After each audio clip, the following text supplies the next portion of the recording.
Welcome into episode 2 of Stick Drift. I'm Sean. I'm Randy. And welcome back, everybody. I hope you enjoyed episode 1. We listened to it a couple times. It's all right. Yeah, it's all right. Could be better. Could have come out sooner. That could definitely, it's not out yet. Yeah, we're recording this.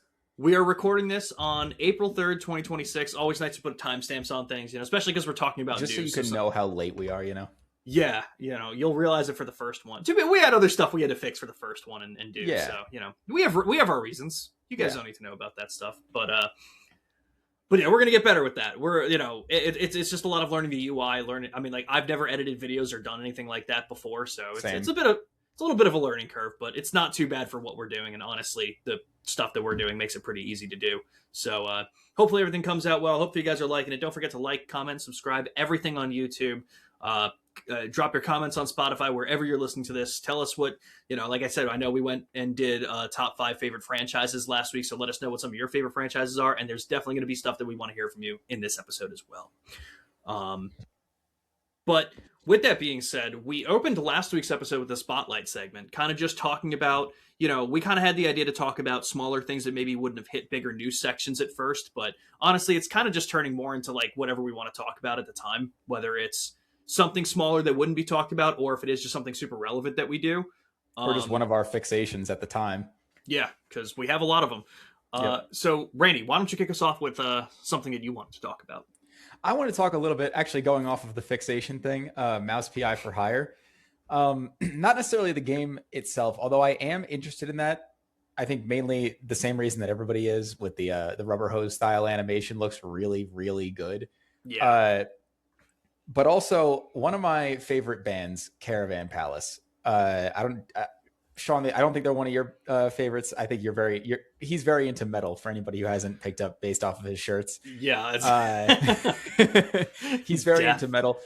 Caravan Palace is an electro swing band that recently, I don't know about when it was decided, they got brought on to make a song for it, and they released the song yesterday as of when we're recording this.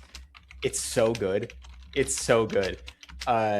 So I just wanted to bring that up because it's a band I really, really like and I've been listening to for a couple of years now. And I was just so hyped that they got brought on for this just out of the blue, and it fits so well with like the swing music and like that kind of style and everything. It's called Good awesome. Mouse. Yep. Yeah. They have that's okay. So for anyone interested, you could probably listen to it anywhere, but I'm even seeing it on YouTube. They have it looks like it's a music video. Yep, that's like in the style, dude. That's so fucking. And they have. I'm gonna be looking for this when I play the game because they have a little mascot. One of their albums was like Robot Face, and there's like a robot head that is in a lot of their stuff. And they made the music video, and it had like their mascot logo thing in the background in a couple of places, like in the rubber hose style animation. So I'm gonna be looking in the game to see if they threw a little reference somewhere, if they have like maybe sitting on a shelf or something like that. That's so cool. I don't know if they would do that, but I'd be really hyped if they did. That's actually so cool. Yeah, no, obviously I'm a big metalhead, so a lot of time, and you know what, one of the topics that I actually wanted to bring up at some point, which obviously we didn't do today, maybe sometime in the next few weeks, I want to talk about best soundtracks, like top 5 gaming soundtracks. I have opinions. Obviously, obviously I'm a huge metalhead. I think I wore Decapitated last week. I'm wearing Death to All this week. But gaming soundtracks are some of the coolest things, and when you pull bands like that to do something, especially if it's a band that you didn't know was going to be involved, and then you're like, wait, this is like, it obviously doesn't happen for me very often. No one's coming up to. I was actually going to say Lamb of God as an example, but that's a bad example because Lamb of God did do a song for Metal Hellsinger, though it's a little bit different, being a metal rhythmic game, but we don't get that very often in our genre, so it's really cool to see that kind of thing happen.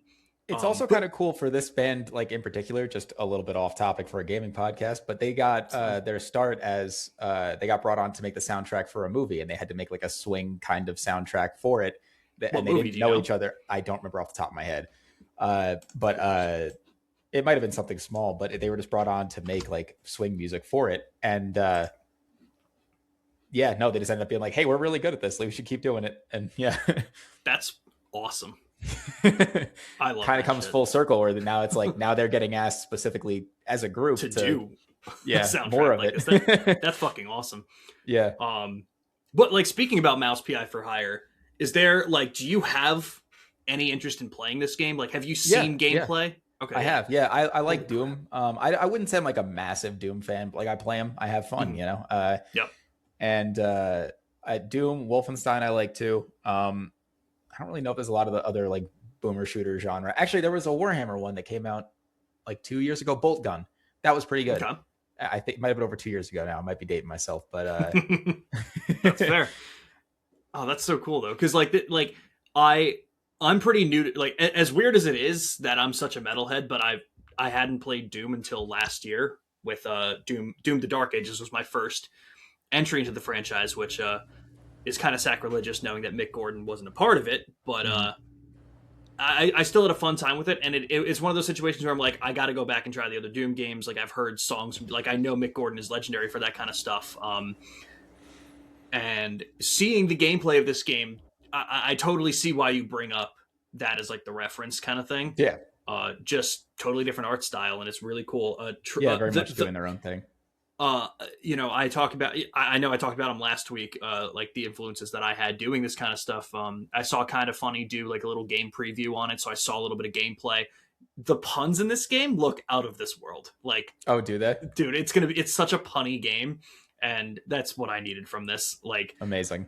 the fact that Troy Baker voices the main character, like I it's gonna I be good. I pinged that immediately. I like the second I heard it, I was like Troy Baker. I it can't do that with many voice actors, but I he's just in everything. He is. I went to New York Comic Con in 2025, and I actually met him and was talking to him a little bit about That's like some of cool. the different roles. I don't know.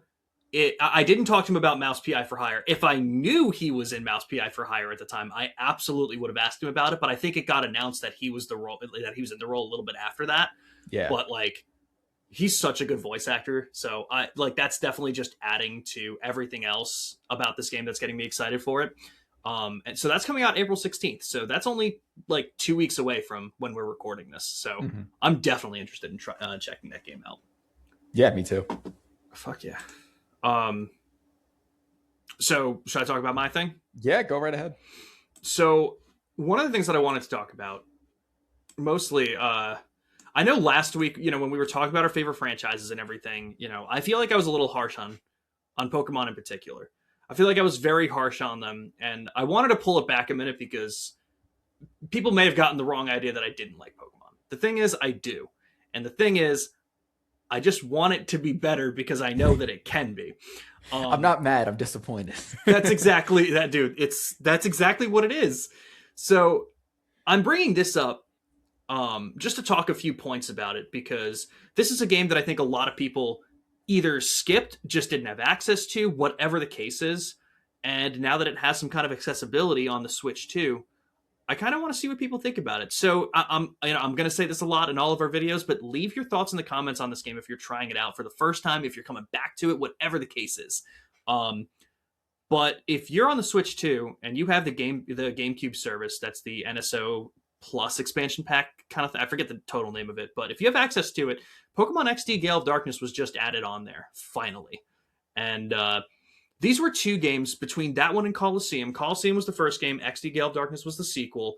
Um, that were just so cool. And there's such massive misinformation spread out about this game. Like, it is shocking to me that 20 years later, people still don't know what this game is and just call it Stadium 3. Like, I didn't even know it really had a battle sim option for years after I played both of them. Like, it's shocking to me that that's what people kind of label them as. I didn't even know people thought that. Dude, that's all I've been hearing.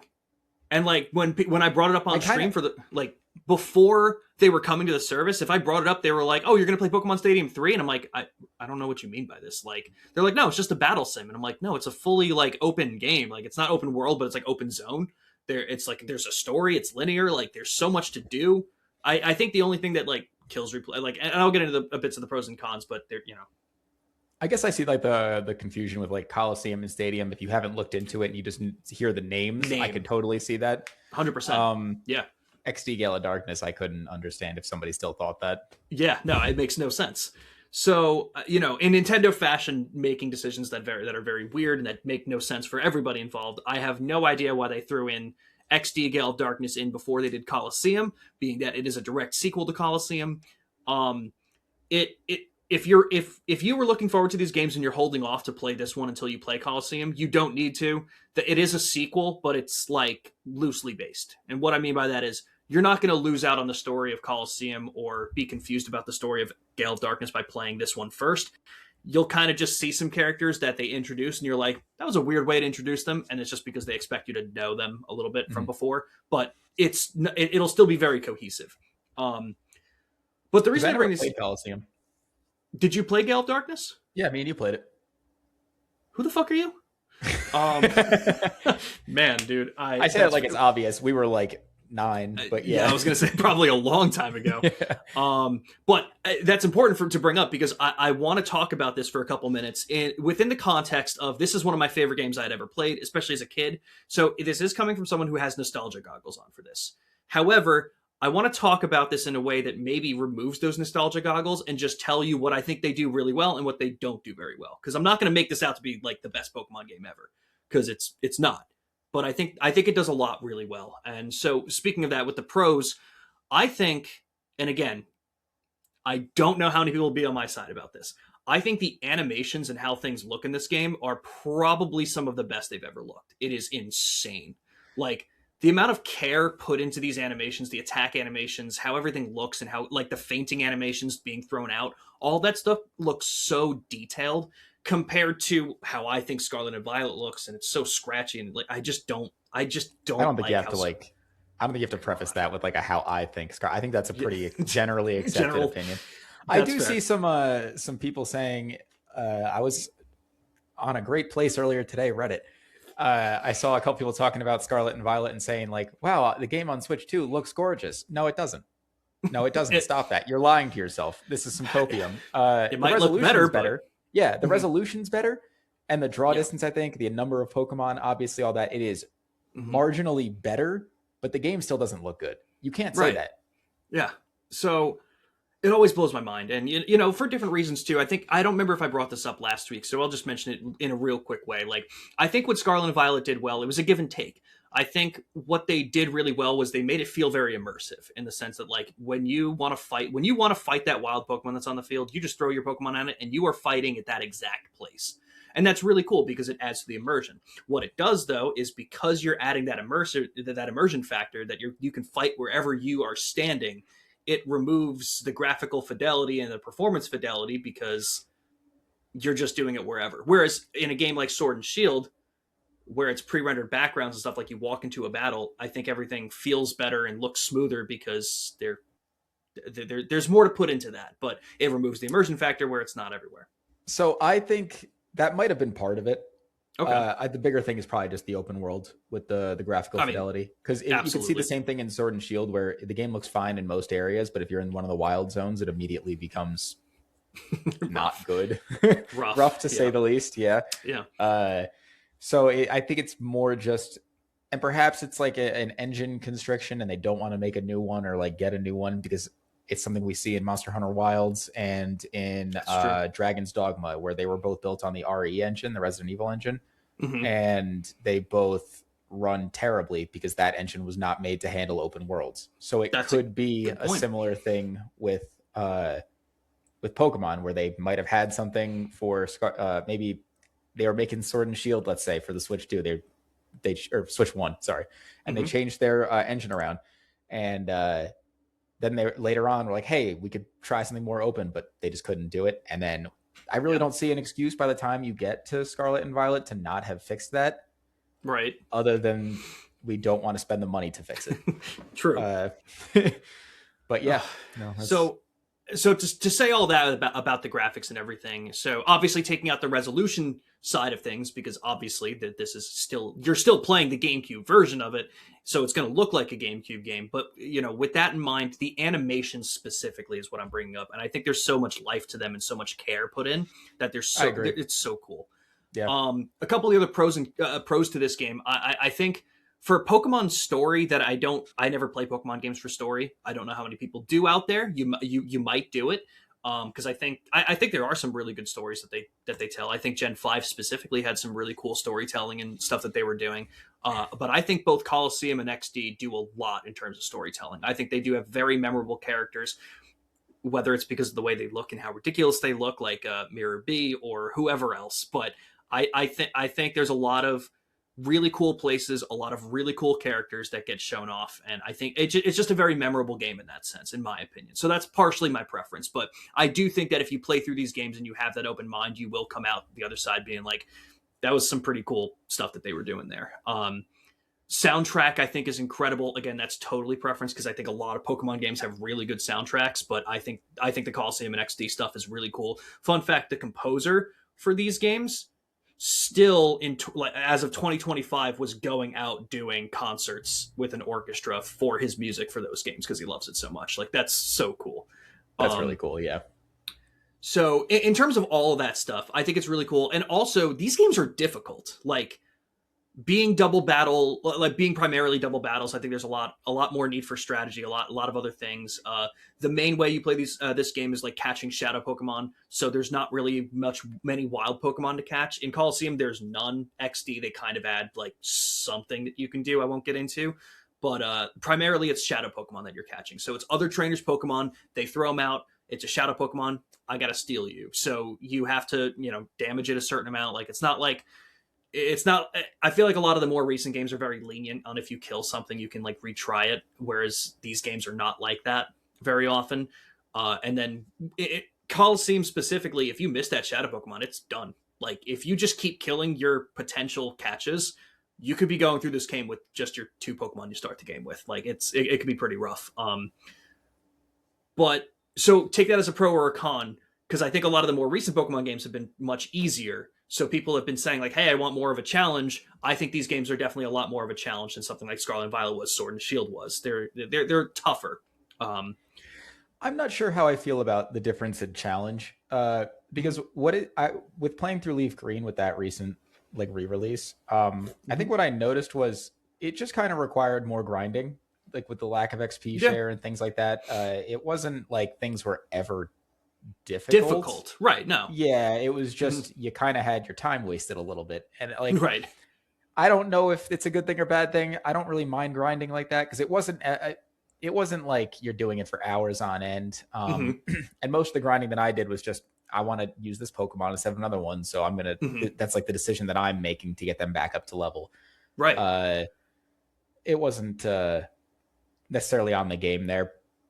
So I don't know. I don't know if the games were ever that difficult. There was a couple of fights that were probably like right, a little challenging, but and what you're talking about, I think, is a lot of just quality of life stuff that, like, when people got to Leaf Green, they were I'm seeing TikToks and videos of people being like, why is only one Pokemon getting the XP, or why is the screen flashing if my Pokemon got poisoned? It's small things like that you look at and you're like, those are quality of life things that came up in the series. Is it better that we have them? Probably, to some degree. I do agree that I saw a lot of people say like, oh, just make it optional. Like, either add a difficulty setting or make it so like you could turn the XP share on or off, or that kind of thing. Because I know a lot of people complain about the mandatory XP share, but I've been playing Time Stranger recently. It has mandatory XP share. Is that a problem for that game now too, or is it just because we didn't used to have it in Pokemon where people want it? I don't know. It could be a little bit of both. So. So with all those things being said, I wanted to bring up the few cons that I have. One, just because we were talking about it, this game is incredibly grindy. And most of the reason of that is you can't turn off the animations. So you'll see them and be like, damn, those look so cool. But then by like the fifth, you're kind of like, all right, maybe we don't need to go through all this every time, and there's no way to turn them off, so it does feel very long for that reason. I think there were more spots in Coliseum that did this, but the level scaling was really bad. In Coliseum, there's specifically a battle, like, you're catching your Pokemon, you're going through the story, because that's really all there is to do. There's not much going off and grinding anywhere, really. Yeah. You'll be like around like level 35-ish, and then you get to a boss fight, and like you're of level for all of the trainer fights leading up to that. Then you get to the boss, and all of their Pokemon are like 45 to 50. Mm. And you're like, where the fuck did this come from? So then you have to go grind your team to get to that point. Then you beat them. And then for the entire next area, they're back down into the mid to high 30s. And you're like, well, now I'm 10 levels over. Like, how did... the balancing's off. So it's not as much there in XD Gale of Darkness, but there are a lot of places where they do jump up where you're like, all right, I guess I have to go to Mount Battle, do 30 battles and get my team up a little bit and stuff like that. So if you're not into the grinding as much, this can be a bit of a slog. So that's one thing to keep in mind. And I think the only like other big thing that I think is rough with this game, and I put it in quotation marks, it's a Gen 3 game. So for people that are used to the fairy typing, it's not going to be there. If you want the physical special split, it's also not there. So it's not like it's real problems per se. It's more just, lack of quality of life. We don't have the physical special split. Things you're used to are no longer there. Yeah. So those are, I think, the big cons to this game. But if you're at all interested, I definitely would say at least jump into it. Give it 2 hours. The intro isn't too long, but I would say after that second hour, you'll get into like the first big area, and you'll kind of have the idea of if you're vibing with the double battles and the shadow Pokemon and doing all that stuff. Really cool boss fights, really incredible music, really cool Pokemon. I would say give it a shot. Better pizza, better ingredients. I don't know the rest of the slogan. Is that Little Caesars? Papa John's. That would have been my second guess. God damn it. Quick side tangent with that. My cousin works in advertising, and he did this whole advertising campaign for I think it was Little Caesars. I think that's why I brought it up. He did a whole advertising thing for Little Caesars, and we were on vacation last year, and he was like, I've never had it. And I was like, I just don't think you can do a whole advertising campaign if you've never had it. So we had gotten back from like a huge family dinner, and he looked at me. It was like 11 p.m. and he was like, do you want like pizza? And I'm like, well, you're asking, I don't think I could eat pizza. So I was like, you're probably asking the wrong guy. And he asked like everyone else in the room, and they're like, no, we finished eating. We're fine. Like, we're very full. And he was like, all right. Then like 40 minutes later, he went out through the door in the room and came back in, and he was holding 3 pies and like 4 smaller boxes of cheesy bread. And I'm like, we all said no. And then you ordered an insane amount of food. Did he like it? He did, honestly. He was like, the pizza was fine. The cheesy bread was honestly good, though. Yeah, no, that's like cheesy bread, or crazy bread, I think it's called, right? Yes, something like that. That's the only thing I've had. This is turning into an ad campaign for Little Caesars. We're not even. We are not sponsored. Yeah, not sponsored. We could try. Little Caesars. If you're out there and you want to sponsor some guys who have 2 episodes of a podcast, we're always down. I'm telling you. Okay, so getting off the Little Caesars train. So that's why I think you should try Pokemon XD. Coliseum is very much the same whenever that gets added. If you like XD, you'll like Coliseum. If you like Coliseum, you'll like XD. They're very similar. So, and if you don't like either of them, you don't like either of them. It's so true. If you don't like either of them, I have nothing to say to you. No, I'm kidding.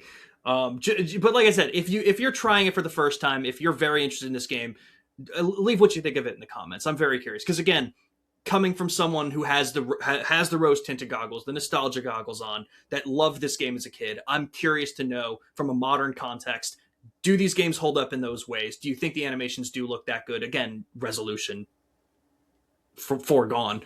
I just want to know some people's first time opinions of this in the year 2026 to see if these games are really that good. I think that's actually. Oh no, you have something else? Not really. Keep okay, going. Cool. I think that's actually a good segue because I saw people talking about like the animations and comparing them to, or I don't know if it was animations or just character model, but comparing some of them to Pokemon Champions, which is coming out next week. And I will say, animation wise, maybe it's like there's something that's like to be discussed there. Character model, not really. Yeah, no. I don't know what, like, because people were comparing it, and it's like, other than the resolution, again, like they're like, they'll show like side by sides and they look almost identical, except like maybe one of them's a little like higher resolution, a little bit better from the newer ones, but not much better. But what else would you want from that?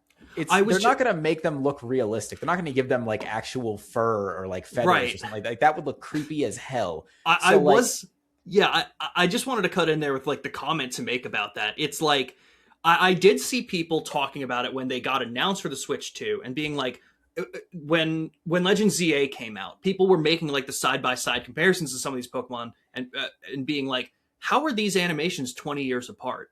And I did bring it back to, is that bad on ZA or is that just really good on XD? Because Yeah. I think there's an argument to be made for a little bit of both, but A little bit like of both. I think animation I wise, there's definitely you can improve that. We've seen in like mhm. Digimon Time Stranger some insane like level of animations Huh. and things like that that look really, really good. Okay. It is also a thing where even in that game in Time Stranger, they have a fast forward through battles because some of those animations are really cool, but they're also long because they're like Yup. that's what That's makes them fair. cool is they play out and everything like that. And you're like, yeah, all right, but I get it now. So we're gonna have a little bit of a fast forward. Hmm. Do you want that in a Pokemon game? Do you want a simpler, shorter animation? They could definitely do a little more with the animations that they are doing, but Hmm. character model wise, it's like you don't want a realistic Pokemon. Right. I That would agree look with that. weird. Very I much don't. so. I'm not Yeah. trying to be Blizzard over here telling people what they want, but like, Throwing yeah. shade. But But no, but I get it. I'm so with you on that. Like I don't need it to look realistic. I need it to look sharp and I need it to look like they were cared for and I just yes, need it to look like it was animated in a right amount of time. yeah, You know, that's it. Just throw some care into it. Um, and so I haven't seen too much for Champions yet. I haven't done the deep dive because I know some people have gotten their hands on it, so there's a lot of information out there and stuff like that. Um, so tell me about that. Have you seen some of the stuff that's out? yes, yeah. I How some of the stuff I was genuinely very happy to hear. I don't know how the does it full look? implementation. Because like even just right before this, I was seeing a little bit of footage of some of it, and it looked really choppy. Could have been my video. It could have been the I video. Yeah, okay. I haven't noticed any like. I thought you were talking about news when I was saying I've seen a lot of stuff about it. Oh I no, haven't watched a sorry. ton of the gameplay itself because I know it's a battle Okay, sim, so like I know what I'm right. I know getting what I'm there, getting right? into. Yeah, Yeah. I have seen some of the trailers and stuff. I haven't seen anything look too choppy. Okay, so I like know I it said, is I thought it was made. my video. Yeah, I know that it's made for mobile devices as well, and also Mhm. Switch One. So I'm not sure how much they're putting into frame rate. I don't know if don't believe I've heard anything about a specific like Switch Two version that's going to have higher frame rate and resolution. Okay. Um, Yeah, I don't think so either. I don't. It might just. I think at best it'll just be unlocked, so the Switch Two can run it at a higher native by Hmm. itself. That makes sense. Yeah, but some of the stuff that I was hearing was obviously it's free to play. We know this, Yep. and we know that it's a battle sim, and we know that you can use specific like currencies, quote unquote, or like points to train Pokemon and to Yes. unlock them. Hmm. So there was a couple of things about that, both good and bad, that I was hearing about, thinking about. First of all, I know one of the major uh, versions of those points is called victory points. Um, Yes. you heard about that? Yes. And you Yeah, the heard of it. So VP that'll be stuff. yes, that'll be used to unlock Pokemon, to train them, their IVs, EVs, that kind of thing, which I think Hmm. is great because they confirmed that that's not a paid currency. So you can, at the very least, there is a free way to earn and train Pokemon, which Hmm. thank God. Yes. Uh, Very important in something like very this. important in something like this. I was thinking because Pokemon Unite is very microtransaction heavy that they might lock that behind something like that. Yep. And Try and then pull some that would stuff. kind of kill the whole point of the game to me because the whole Hmm. point of the game is, at least in my opinion, the reason that I'm going to be actually trying it is I never tried multiplayer, like online Pokemon battles because I In a didn't want to competitive put space. in a competitive space at all. But Yeah. like just in general, I never did it on the DS, the 3DS.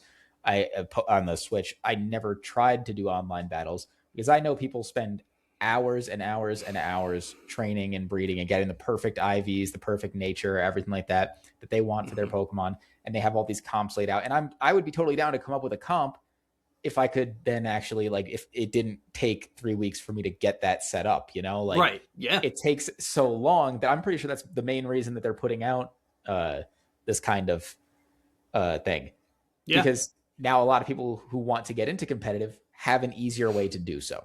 Yep. But if they were to do that and then charge you money every single time you want to try a new Pokemon. I know you can rent them for limited time, even with the VP. If they wanted to charge you money instead of just wasting your time with it, then it's like, well, what's the point of me doing this? Man, that doesn't sound like anything Nintendo would ever do. That's the thing, is it does.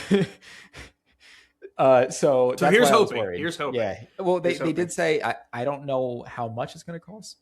How much it's going to cost VP wise. So it might be like a thing where, yeah, technically you can earn that for free, but you're going to be putting in as much time as if you just, if you were to just train the IVs. And you know what? You do have the option of transferring from Pokemon Home, which is very good. That's true. That is true. That is great. So I know there's also going to be a paid battle pass. I don't know how that's going to work. I saw screenshots of it. It had a bunch of like materials and things in it that I don't know what they are yet as of right now. It also had Pokemon in the battle pass.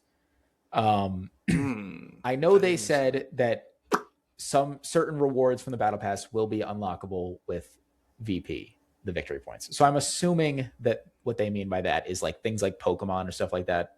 That's unlockable, because they also said victory points can be used to unlock Pokemon. Victory points will not be a paid currency. So if they said all three of those things, I feel like I can safely assume that the Pokemon in the battle pass will be one where you can use the VP to purchase that from there. That makes sense. It just depends on what everything else is, how much of an advantage you get, how pay to win the game could be. Yeah. It being on mobile devices, that makes me think maybe it won't, like, because I know Pokemon Unite, when that first came out, there was a little bit of weird stuff with the pricing, but it didn't feel too bad. I opened that game like 3 years ago, and I think I had to close like 7 ads to get to play the game. Like, it was just, hey, buy this, buy this. And I don't mean ads from other companies. I mean, in the game, they were like, buy this outfit, buy these 3 new Pokemon, buy this item you can use in the match. Just the constant news updates that it's like, I don't need this, I don't need that. It gets, I know Pokemon Go has been getting a little more microtransaction heavy. I'd say a little because I'm not too experienced with it. I know a lot of people think it's been getting really bad with that kind of thing. Yeah. So if you're putting this on mobile devices, like you have other free to play games, how bad can you get with the microtransactions, especially if this is where you're moving all your competitive scene in the future? That's the big thing with it too. It's like I feel like they really shouldn't mess with too much of this, because this is where they're moving. Like, this isn't just another game. This isn't just another like source of revenue for them. This is supposed to be where they're moving the whole competitive scene to.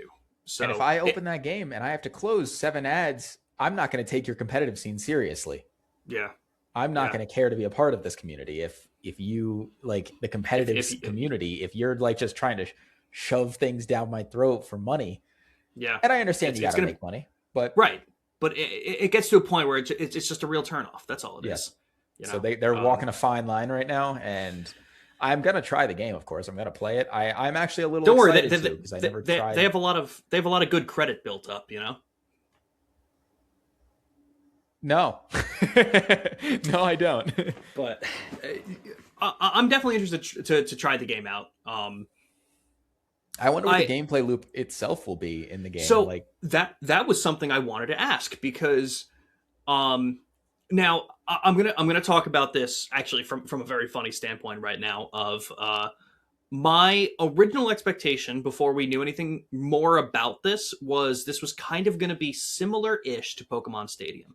And just what I mean by that is, here's your competitive stuff for all the online shit that you want to do.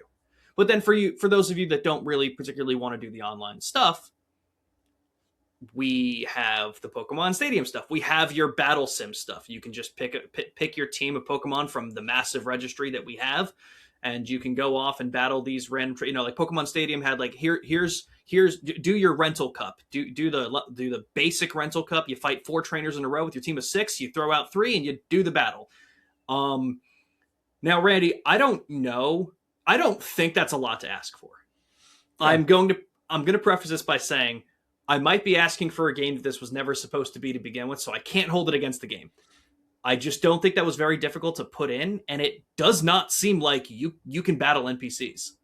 It doesn't. I feel like that's just something that, even if it's not there at launch, that feels like something that would get added at some point. Maybe like a challenge or something like that, just like another gameplay loop, some daily thing that'll get people to keep coming back. Because all the people who are doing really poorly in the competitive aspect of it are not going to keep I'm doing. not going to keep playing. Exactly. Some might to try. You know, I'm not good at Overwatch, but I still regularly play Overwatch just to try and get better. This guy sucks at Overwatch. This guy sucks at Overwatch. But yeah, no, I play competitive games and like I'm not great at them. But I guess it depends on if I was doing that. It's not just like another I jump in the game and we'll see how I do this game. It's there's some I'm not doing well. Let me try a new team comp, and then I have to go build all of them. Which now this game is making that easier, but still you have to like think up strategies for that team and everything, and it has to work. And if you just keep running into brick walls of it just not working, and there's no other thing for you to do in that game, am I going to keep playing? I don't know. Right, it's going to get to a point, and so again, I say that to say that again, kind of funny. Did a little preview of it, so a lot of my information was coming from what they were talking about. They had a couple people that played it. I think they had someone else like kind of call in who played it and had some experience with it. And as far as I remember, they were saying that they didn't see any kind of like NPC battles and stuff. And I think that would be huge to have. Another thing, and I don't know if you've seen this relating to it. Do you know how many Pokemon are in this game? I don't actually. Let me see if I can find that really quick. Because I don't know. Have you looked it up already? So, and again, take this with a grain of salt because I'm sure they're going to add more. Essentially, what they had gotten from it was when this game launches, it's only going to be a select few final evolutions of Pokemon. I understand it only being final evolutions. If you're doing competitive, well, the thing is, if you're doing competitive, you're probably going to be picking them. But also, someone brought up a good point. They were like, "Well, isn't Eviolite an item to kind of isn't that the way you make other Pokemon kind of viable for this?" So, I'm bringing up all of these things because this is going to be a live service title. This is going to be where they're moving competitive. This is going to be so many things for them. They're only going to do so much at launch. They still got to work on the mobile version. There's going to be so many things that they add in after the fact. So this is more so just a way of talking about, like, there might be a lot less Pokemon that you can use in this game than I thought. Like, again, going back to might just be, I was thinking of this game to be something that it never was supposed to be. I was kind of expecting that I could use all 1,000 Pokemon potentially here. Yeah, I mean, definitely at some point, I found a thing showing all the confirmed Pokemon, but not. They haven't officially confirmed how many. Okay. The AI overview is telling me over 152. I found a list that somebody made, but they didn't count, so that doesn't tell me much. No, but I mean, kind of like what you said. Like, it makes sense that this is what they would start with. They'll probably add more over the course of it. They'll definitely add more. Yeah, but because that's going to be one of the main ways they make money. They'll add Pokemon people like. People will go not want to grind it with the victory points, so they'll probably spend money in some way to do it. That's probably what's going to happen. But I think a better comparison than like Stadium for this type of game is Showdown. I think that's basically exactly what this is. Yes. So it's really just how many people are going to stick around, and I feel like it takes a little out of the shine of new games for me because it's not like when they do like those big tournaments and everything for like the Worlds and all that stuff. It's no longer going to be, hey, this is the last one of whatever the game is at the time, Sword and Shield. Like now we're moving into a new era of the new game, and it's going to be the same thing. They'll probably add Pokemon from the new games, I would imagine. Right. Yes. But it's still going to feel weird because it's not going to have that definitive start. It's not going to have that definitive end. It's just going to feel different. And again, what impact do you think this will have on the mainline games? Do you think they'll still keep a online battling system? I would think they would. Yeah, I wouldn't see. Okay, so I'm going to give you two answers.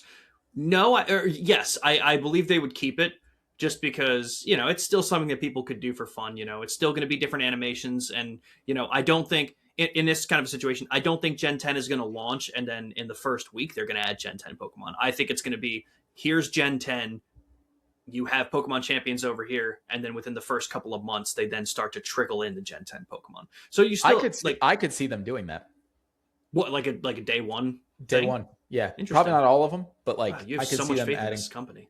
Not that it's maybe I just don't have enough. that's when the hype is. So that's when when people would be most excited to get the new But Pokemon. Randy, what you're forgetting about is they miss every opportunity that they could ever take. You're thinking actually, well, it's funny that you bring that up really quick, because just a quick side tangent and a little peek into what we're going to be talking about. We are going to be predicting the rest of Nintendo's 2026. We're going to be talking about some of the leaks that have happened. We're going to talk about what we want to see. And one thing that is so funny about why we're doing this is Nintendo is the only company that you can't predict, because even they can't predict what they're going to do. Yeah. Have you ever seen the South Park episode where they make fun of Family Guy and how they make their cutaways, where it's just the seals pushing out the ball? That's how Nintendo makes their decisions. It's the same formula. Because when you look at what Xbox does, you're like, oh, you made a bad decision, but you did it because you thought it would have been good. You look at Sony, oh, you made a bad decision, but you were greedy for it and you wanted money. You look at Nintendo, you made a bad decision and you didn't gain anything from it. Everyone came out a loser. Decisions are like that sometimes. It's true. So like Kid Icarus Uprising. That's also fair. Do you know why that game got made? No, I don't. It has the same director as Super Smash Bros. Sakurai. Yeah. And they went to him and they said, hey, we want to make a third-person shooter. And he said, okay, I can do that. And they basically just said, like, do whatever you want with it.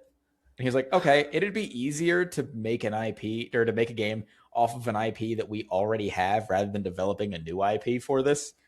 So they just pulled a 2D platformer, Kid Icarus, slapped it over a third-person shooter with they added lore to like the story and everything. They actually went all out for Kid Icarus Uprising. It's an awesome game if you haven't played it, but it just feels like one of those things where it was like, we haven't touched this franchise in 20 years. Let's throw it on a third-person shooter. Honestly, why not at that point? Yeah. But to get back to your original point, then, like, I mean, absolutely. If they do the day one thing and they just like put in a massive amount of Pokemon and then trickle them in later, I think that could be just as good too. But yes, I do think they're going to keep online battling in Gen 10. I agree. Definitely for Gen 10 too. I think it depends on how much Pokemon Champions takes off or doesn't. Yes. Because I can see them reverting back to the main games if this game just ends up nobody cares for some reason. I don't think that'll be the case. No, because they are making, at the very least, they're making it in such a way that it is so accessible to people that as long as they don't mess it up for the reasons and ways that we were talking about, this could totally be what they move forward with for a while. There are a lot of ways to mess it up. Yeah, I think actually, hot take, the mobile release might be a good thing for the game. Okay. Just for accessibility? For accessibility, and it might solve one of those issues that we were just talking about with people getting frustrated and quitting because they're not good at the game. If you have people just on their phone looking for something quick to play, constantly downloading the game and no idea, hey, I know what Pokemon is, you know? Like, I'll try. That's true. And then somebody who's put in even a little bit of effort might be better than that person. So it might keep an influx of new players who are worse that keep you playing because you're not just losing back to back to back to back to back. That is true. A bigger install base means a higher chance of that. So you're right. Yeah. 100%. I mean, that'd be pretty cool. You know, Randy, we're never going to do this in a reasonable amount of time. We're still in the spotlight segment. We're like 43 minutes in. Yeah, that's fine. I mean, as long as because the next one's connected to this, so we could just start the news right now. Yeah, I'm going to go right into it. The first thing, so we have a couple of news stories that we're going to talk about, but the first one that we're going to bring it up, and Randy, I'll let you talk a lot about it because I didn't read it yet. We got this together very quickly as we were starting the episode, basically. But the first news story is that the U.S. Patent Office revokes Nintendo's controversial Pokemon battling patent in non-final decision. I'm reading this headline for the first time so Randy, go ahead and talk to me about this. Like, I mean, there's not like too much more to say beyond that, right? Like it said non-final decision, so it could be overturned. But if Nintendo decides to appeal, but how much are they going to want to appeal? How much of this was just to try and stop other clones like Power World from coming out? Because the time that they filed this patent, Power World had already been out, so it couldn't have any effect on that kind of decision. Right. But yeah, I think it was a dumb patent to even try. It was so vague, and it seemed like the Nemesis system thing from what's it called? Shadows of Mordor, Shadows of War. Yeah. Those games, how that got copyright, and it feels like they shouldn't have. I saw something recently saying that got overturned too. Don't know if that's true or not. I saw one article Oh, look I into didn't see that. If you, anything about yeah, that. I don't know if that was just somebody following Bullshitting. up off of the Pokemon thing and misunderstanding it or something, but like, Right. Yeah. yeah. Uh, but yeah, it just feels like one of those things where no, you shouldn't be able to copyright this. This is especially in the Pokemon's case, it was such a vague thing. There's already other games that do the same thing.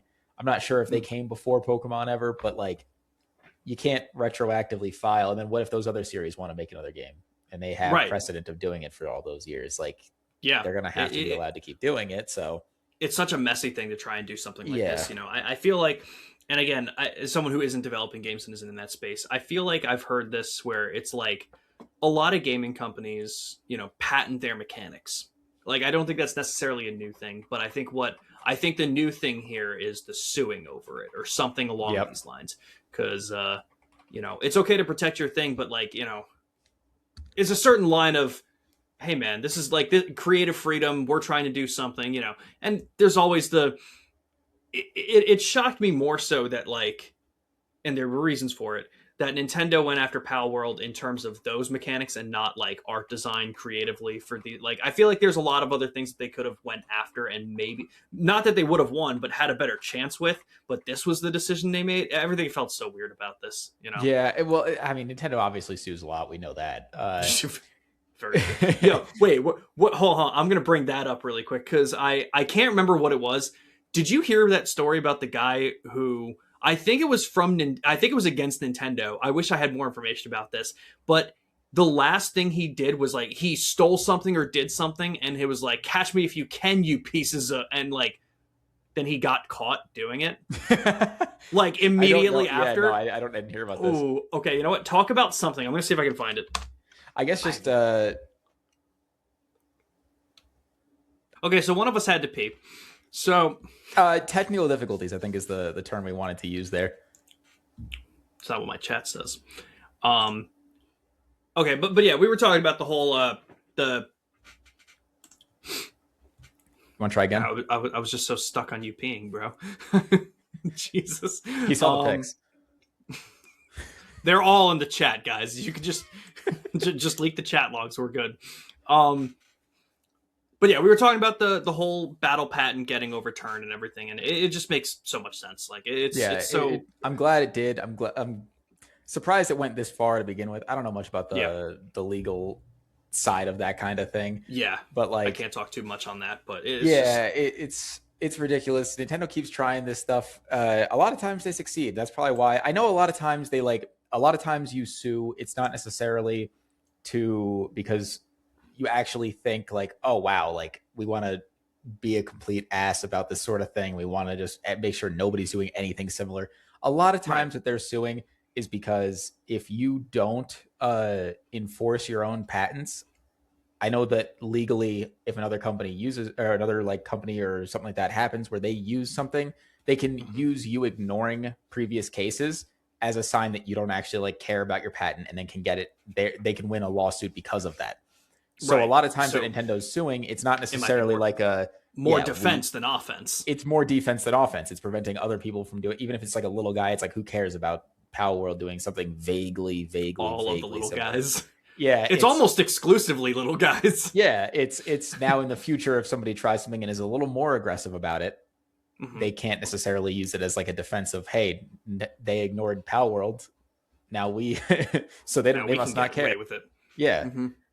So I know that I'll give them a little leeway because of that, but trying to even trying to create a patent about like just what was like it exactly? It was literally just like, it was like catching a Pokemon, catching a monster and like using it to battle or something along those lines. Yeah. Something very vague. Yeah. Well, glad that got overturned. But in terms of speaking of future lawsuits, Randy, I kind of want to talk about this, and I'm going to preface this by saying, segue. I wanted to preface this by saying first, a lot of the articles I've been seeing about this were posted on April 1st. But the article you linked was March 31st, right? Yeah, it was March 31st at 4 p.m.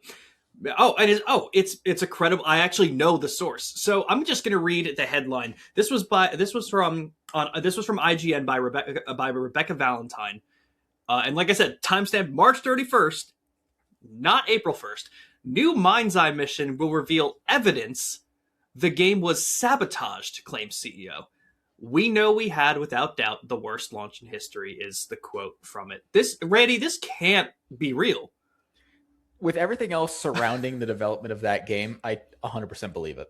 Yeah, that's what, like, I need you guys to understand. They also the studio that like started when people were like saying before the game came out, this looks like it has problems. This doesn't look very good. They were saying that they were just getting sabotaged immediately and that it was review bomb. It was like just somebody was doing like every bad thing cannot just be on them. It's somebody making them look bad.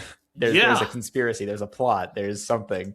Yeah, so I'm kind of just going to skim through this a little bit, but to give you guys the idea, for those of you who don't know, Mind's Eye, Randy, you probably know a little bit more about that. Can you give them like the little MO on what Mind's Eye is? And so I haven't played it. I'm going to preface that right now. It's like a third person. It's like a third person shooter. It kind of the story mode. I don't know if there's multiplayer actually, but the story mode looks similar to like GTA style gameplay. Mm-hmm. The game started originally as, and I'm blanking on the name of it, but it was supposed to be a Roblox style platform where somebody could make their own game and post it for Everywhere? Other people. I think it was. That sounds Everywhere. Right. Yeah. And what Mind's Eye was when they were promoting Everywhere or whatever they, in case we're wrong about the name, was Mind's Eye was a demo of the kind of thing that you could make in this engine. Right. It wasn't supposed to be like a final product. It was more of like, look at what you can do. Right. But then they started running out of money. So then it started being, we need to make something to make money before finishing this Everywhere thing, this basically dev kit engine sort of thing. So they turned gears. They started going into making Mind's Eye a full game to generate revenue to then support the development of Everywhere. And while the game from the jump at the very best I could give it looked like a generic third person shooter. Mm-hmm. It looked fine. It looked not offensive, but there started to be cracks in like the things that they were showing and like the way that they were showing it. And it was just, people were like, you have me very suspicious. It kind of, with everything we've heard about this product, we know what you were doing with Everywhere beforehand. We know that you're just doing this to start making some revenue. How much care is actually going to this? People were suspicious to say the least. And the company couldn't handle that. At least the people at the top. I'm sure a lot of the normal like developers were just there just doing their job, you know? But and I need you to understand like my embarrassment from this, because like, again, last episode, I probably talked about my cousin a lot, showing me like a lot of my first video games, a lot of like video games that then shaped me who I am as a gamer. And it's very rare that I get to text him about a game and be like, dude, have you heard of this game? You should check it out. And like something that he'll like. And man, let me tell you, about a week before it came out, I was like, dude, have you ever heard of Mind's Eye? Maybe look into this. And like maybe was very emphasized. And I remember getting that text like the day after it came out. He's like, I can't believe you fucking told me to do that. And I was like, that's on me. I'll take the L on that one. It's my bad. But so that being the idea of what this is, I'm going to read a little bit from this article. Basically, speaking to GamesBeat, Gerard, is that the part I want to read? Yeah, this is fine. So I'm still skimming. I'm sorry. Like I said, we pulled a lot of these articles and stuff like kind of last minute. But basically, Gerard claims that the new mission will be called Blacklist and will feature a female playable character. I don't see in the context of the rest of that article how that's even remotely important right now. But, Randy, you're still muted. You know, it popped up with a little notification. So that's cool. Okay. Yep. All right. Anyway, it happens. No, it's because that's not what that article is about. Unless the article is just like saying that that's what the mission is about, but that shouldn't be the main focal point of the article, because there's so much better stuff to talk about there. Because then, so getting back to that quote, it says Gerard claims that the new mission will be called Blacklist and will feature a female playable character. Then, quote, we're also using that to share some of the evidence of the sabotage with the community, end quote. He did not provide further information as to what this would entail, however. He previously told Insider Gaming that the studio was also planning to use the names of people who had committed the alleged sabotage in the new mission. Quote, and let's have some fun with it, he said at the time. let's tell the community the story before it even plays out in court. So, I think this is not us being the victim. This can't be real, right? It's like, on one hand, I'd almost respect the pettiness if he wasn't such an idiot. Dude, like, if you're going to be petty like that, you got to be right. You gotta be right. Well, so it's funny enough, again, like you guys know I say it all the time, I listen to Kind of Funny, and they brought that exact point up. They were just like, what's the best case scenario? He's right and then they're out of money, like, and they're like, at least he's right. Like, I don't know, like, I don't know what because else I'll to eat do. My words. If he ends up being right and there was one employee just Scrooge McDucking in the background, like, then dude, then honestly, you know what? I'll eat my words. But from everything we've seen so far, the game wasn't sabotaged. It's just bad. And so you can't be doing this kind of thing. Yeah, I don't know. And like I want to bring up, again, I think the very important part of this here is, where did he say? He previously told Insider Gaming that the studio was planning to use the names of people who had committed the sabotage. Do you know, like, when you start up a game, like any game, almost ever, and it comes up with that message, any like any names that you know from real life are purely coincidental and not like. It's for. It's just going to be the opposite of that. It's for the law. It's for like, this is illegal. Like, I don't know. No, but like in this mission, it's just going to come up with the opposite of that, where he's just going to be, it's going to think everybody's name is actually legit. Here's their home address. Find these motherfuckers. It's like the Watch Dogs thing, where like you look at them and it shows their name, it shows their salary, and shows every bit of information.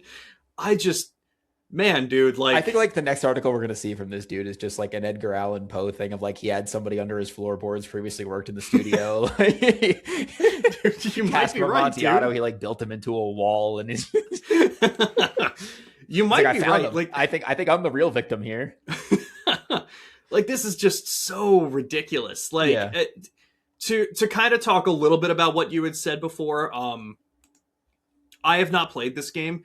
Like, our friend Nick and I game share, so sometimes we split games. So he did text me and he was like, hey, the like special edition of Mind's Eye is on sale for $15. Do you want to go like halfsies on it? And I'm like, yeah, I'll see what the fuck this was all about for $7.50. I'm fine with that. Like, so don't worry, I will try this game at some point, and I will, because like, I just can't be that bad, can it? It can. It definitely can. It can. Because the thing is, it doesn't even look like one of those fun bad games where like there's a ton of like glitches that are hilarious. It just looks This just looks bad. like it doesn't work. Yeah. Right. Like kind of like Redfall bad, where it was just like, really, okay, hold on. I will tell you, me and Nick played Redfall. This was way after the fact. This, like, we just finished it like 2 months ago. So this was, when did that game launch? Was that a 2023 game, or was that 2024? Yeah, it was either 22 or 23. I don't think it was 24. Okay, so it may have even been 23. I'll look so it this up was, right now, just in case I'm an idiot. Okay, I'm thinking you're right. 23 sounds right. Okay, so yeah, this, I mean, we still played it like 2.5 to 3 years after the fact, but like by the time we got to it, it was mostly working. Like, once we got into the game, it kept us there. Mm-hmm.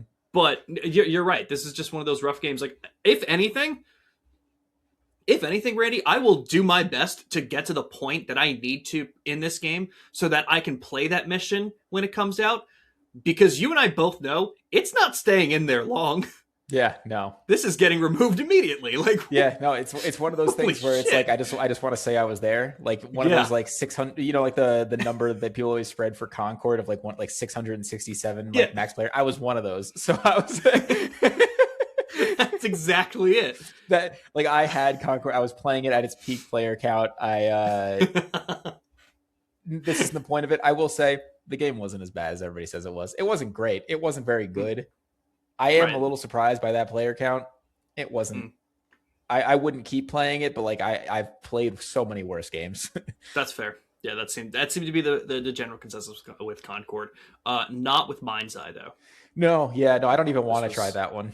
This is very different. Yeah. So, do we have a date of when this is coming out at all? I don't think so. I think it's just that there will be a new. It's not even a DLC. It's just a mission. Yeah. Like, this could drop tomorrow. I mean, I'm I don't saying that in care, the sense, but like it could. like it is just a mission. Is it paid? So, Because God, that'd be so much funnier. dude, that would If they it's charge like for this mission. and and especially for a mission where it seems like the entire point of this is just to get your story told, give us $5 for it. Like even 5 is like I'm not doing that. That'd just be like, I promise, guys. The I icing promise on we the were just cake. sabotaged. Give us $10 more, and you can find out who. Like, You're so right.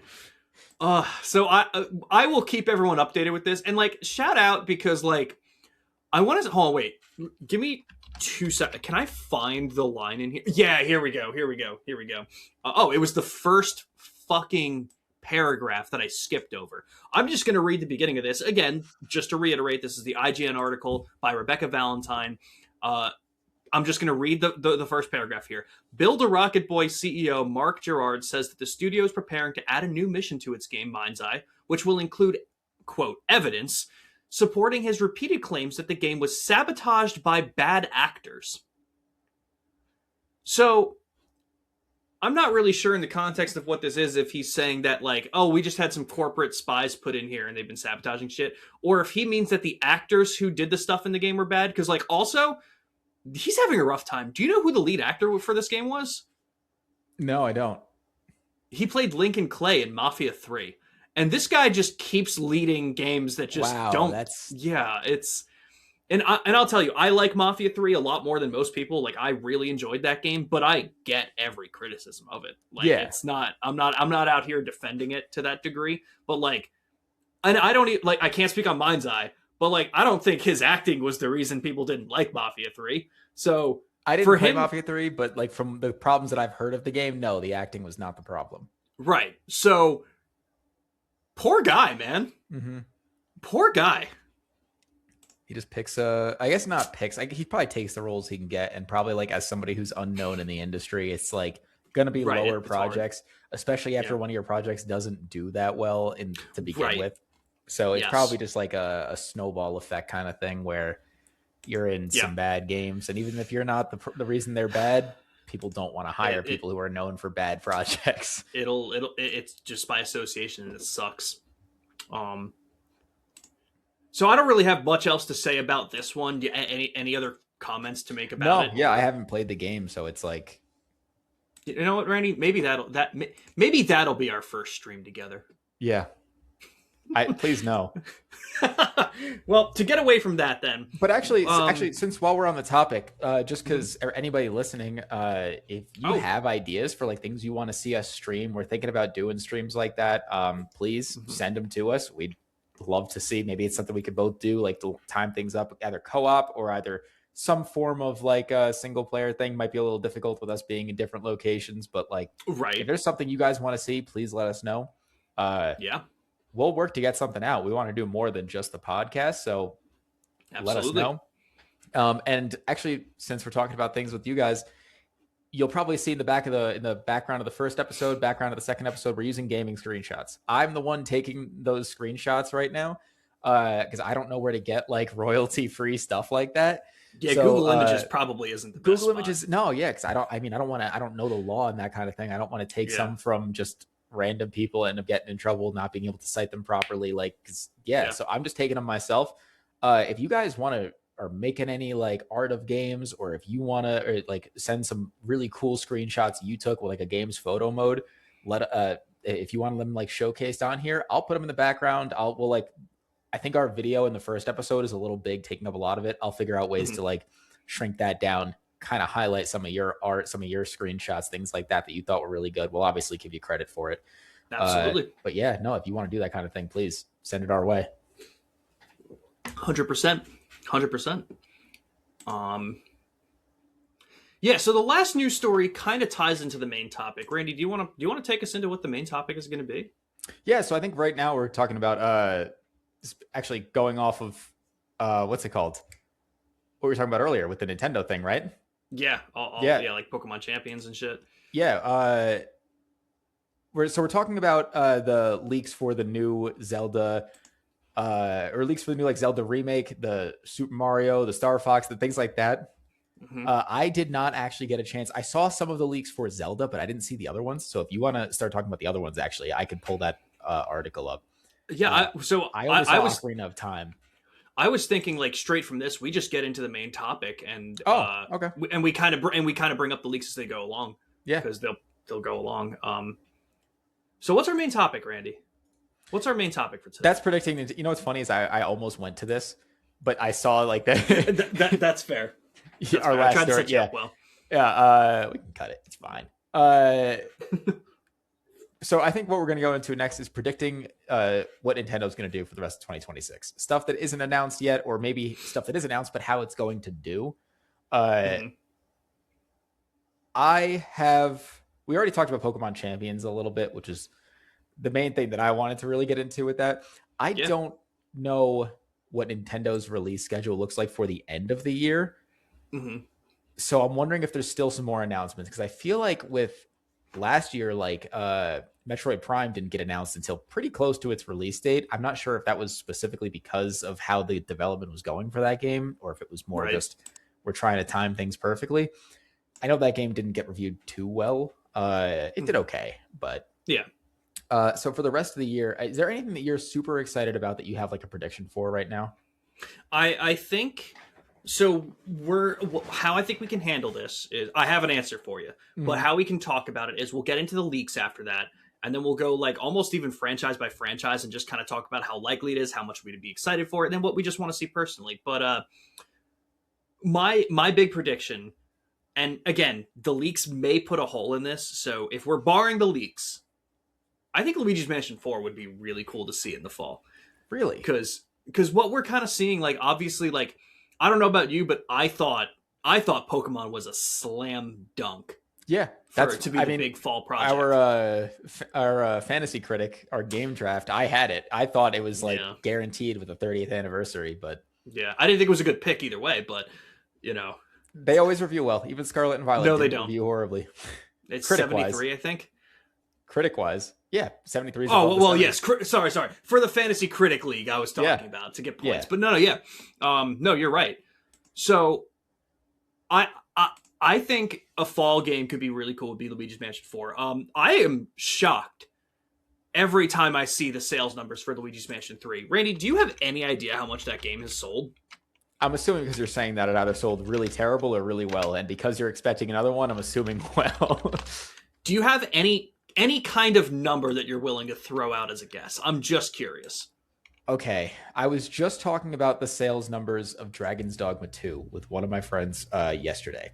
And because that game still hasn't had any like expansion or anything like the first one did, we were thinking like, oh, maybe like sales could be part of a reason for that. But no, that game sold, I think it was between like 4 million, a little over that. So because that game sold surprisingly well for me, I'm going to go 3 million for Luigi's Mansion. Luigi's Mansion 3, as of March 2024, has sold 14.25 million copies. I should not have underestimated Mario and Luigi. I should. I mean, you're right. Like you should have had like a few million as a bump, but like that's insane. But also, I really need to keep in consideration that that's the kind of game that isn't like maybe like somebody who plays games every single day isn't chomping at the bit for it. But any mom in a store who like needs a game for their kid is like, oh, Mario, I know Mario. Like I know Luigi. They're picking that, you know? So, and as someone who did play Luigi's Mansion 3, honestly, it's a really fucking good game. Yeah, no, it looked really fun. It was one of those, I'm considering getting it to play co-op with my girlfriend because I heard it has like a local co-op kind of thing. Nick and his girlfriend are playing it currently, and they're loving it. So I cannot recommend that enough. That is such a good game to play. Yeah, I'll do that the second she stops stealing my Switch for Pokovia. I haven't been able to finish I don't think Trails there's a timeline on that one. Yeah, I haven't been able to finish Trails because it's just I don't own my Switch 2 anymore. Dude, you're like a couple hours from it. He put 50 hours in this game in a week, and he's that's funny though. I want to finish it. I really do. It's just every time I'm off work, she's already playing my Switch. That's so funny. But yeah, so Luigi's Mansion 4, I think, is very likely. Luigi's Mansion 3 came out October 31st of 2019. So it's been 7 years. with sales numbers like these, I'd be very shocked to find out that they don't want to do another one. So I'm sure one is coming. I'm sure one is somewhere in the line of development. Um, and I think that could be a good fall game to hold some attention there. Mm-hmm. Yeah, I think so that too. could be something that would hold the fall. Do you have a big guess that you want to talk about, or should I get into some of the leaks? I heard about the Ocarina time leak, and so kind of going off that, I don't know if this was already announced, if there was a remake of something like this already announced with what they've been doing previously, but kind of an old school top-down Zelda game would be very cool to see. Because I don't know if it necessarily be a remake of another one. I know they did 2 of them within the past couple of years. Yeah. I think that would be kind of... they did Link to the Past. Link to the Past? Yep. Yeah, and A Link Between Worlds. That sounds right. Or A Link Between Time. One of the, I don't remember. I haven't played the older ones, so those titles are kind of lost. If they did Minish Cap, I'd be all over that shit. So that's where I'm going right now. That'd be awesome. Yeah. That might already be on the emulator, though, so I don't know if they would do that. But a top-down like Zelda thing like that would be really cool if they're still building up to another like mainline kind of entry in that series.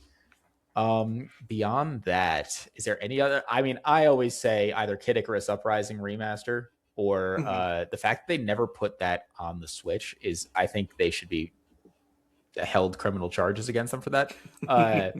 The game is a third-person shooter that you had to control on 3DS with the stylus and the touchpad for the camera for actually aiming.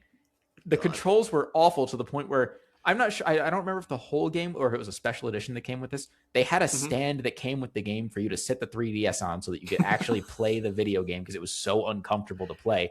And then they release a console with a second analog stick and don't re-release the game. So do you guys remember earlier in the episode? We'll honestly just tag it really quick and put it in the top right. So just look at the top right really quick so you can watch it with us. This is where we talk about Nintendo making really bad decisions for no reason that benefit nobody. That's bizarre. That's awful. Yeah. I've never played a Kid Icarus game, so it's going to be very interesting when we go like franchise by franchise and kind of talk about you guys will start to learn how few Nintendo games I have played. And I don't know about Randy, but we're gonna get into a lot of them and find out.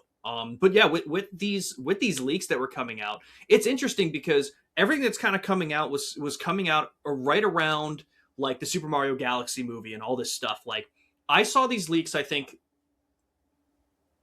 I'm not gonna put a date to it, but I definitely saw them after they announced Fox McCloud for the Super Mario Galaxy movie. And let me tell you something. If I saw these leaks before that announcement and they announced a new Star Fox game for 2026, I would have been like, no, probably not. I don't believe this for a second. Yeah. But the fact that Fox McCloud is in the Mario Galaxy movie and they're trying to put in a Star Fox game in the summer of 26 makes a lot of sense.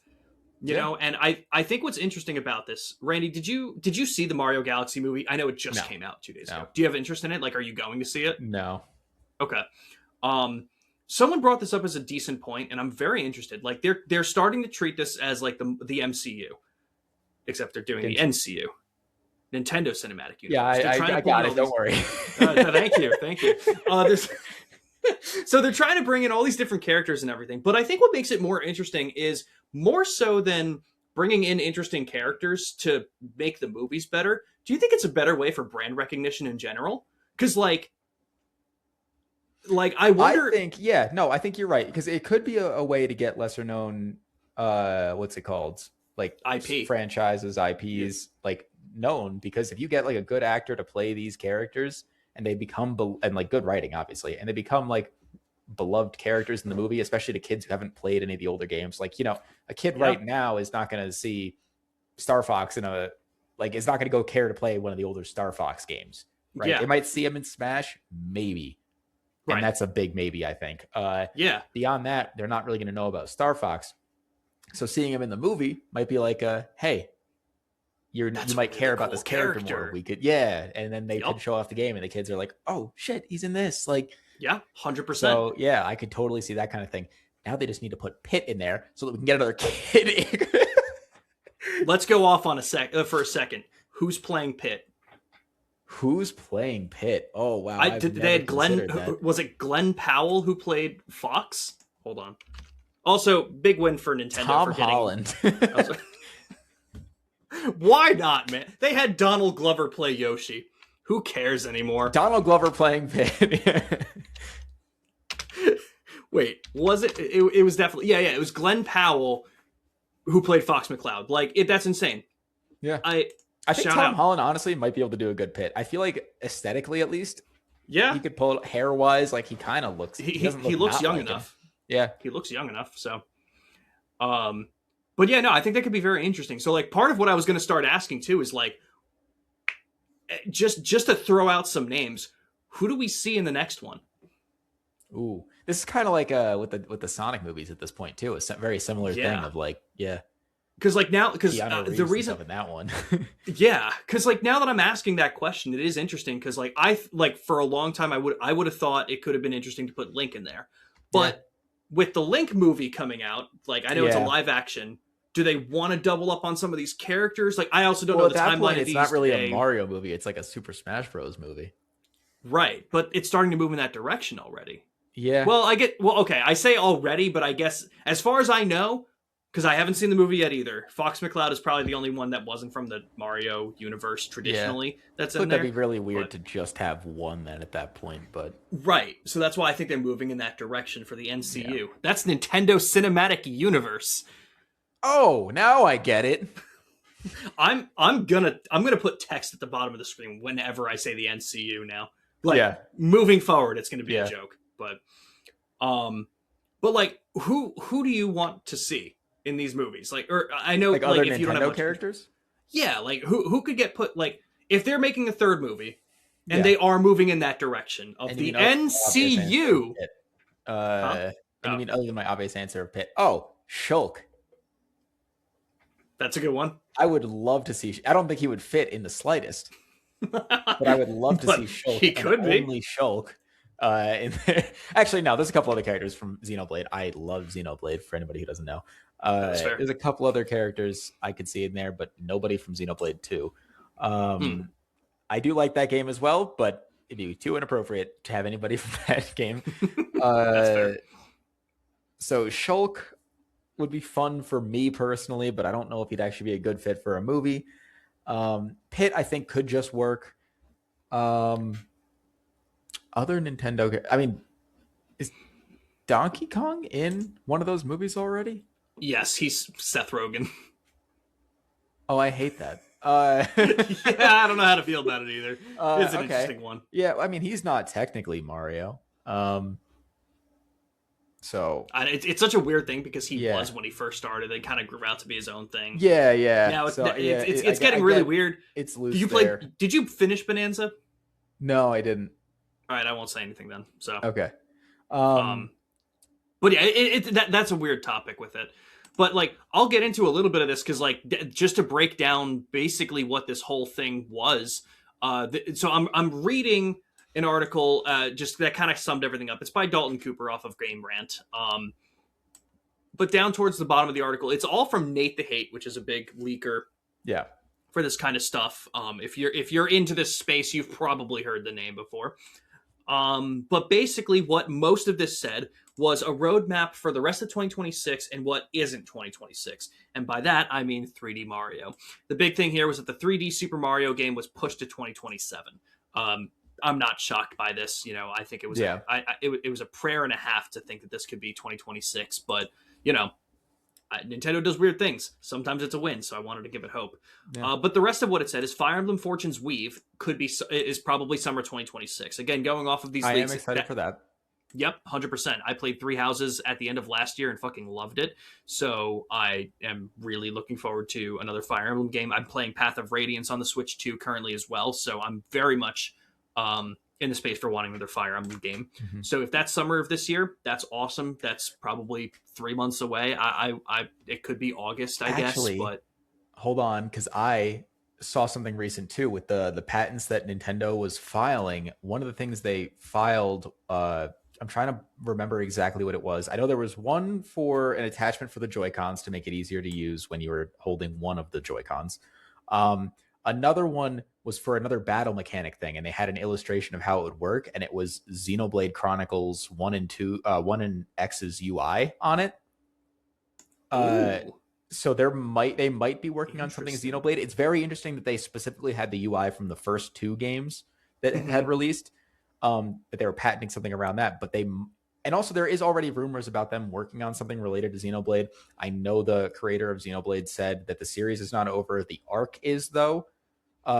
So we're gonna get another Xenoblade at some point anyway. I know the composer of Xenoblade is still, I believe, still working with Monolith, and just recently announced on their like LinkedIn thing that they had finished a big project, and they're already still working with Monolith. So it's like, what are they writing music for? Yep, So that's pretty cool. yeah, so we might see something announced related to Xenoblade. Okay.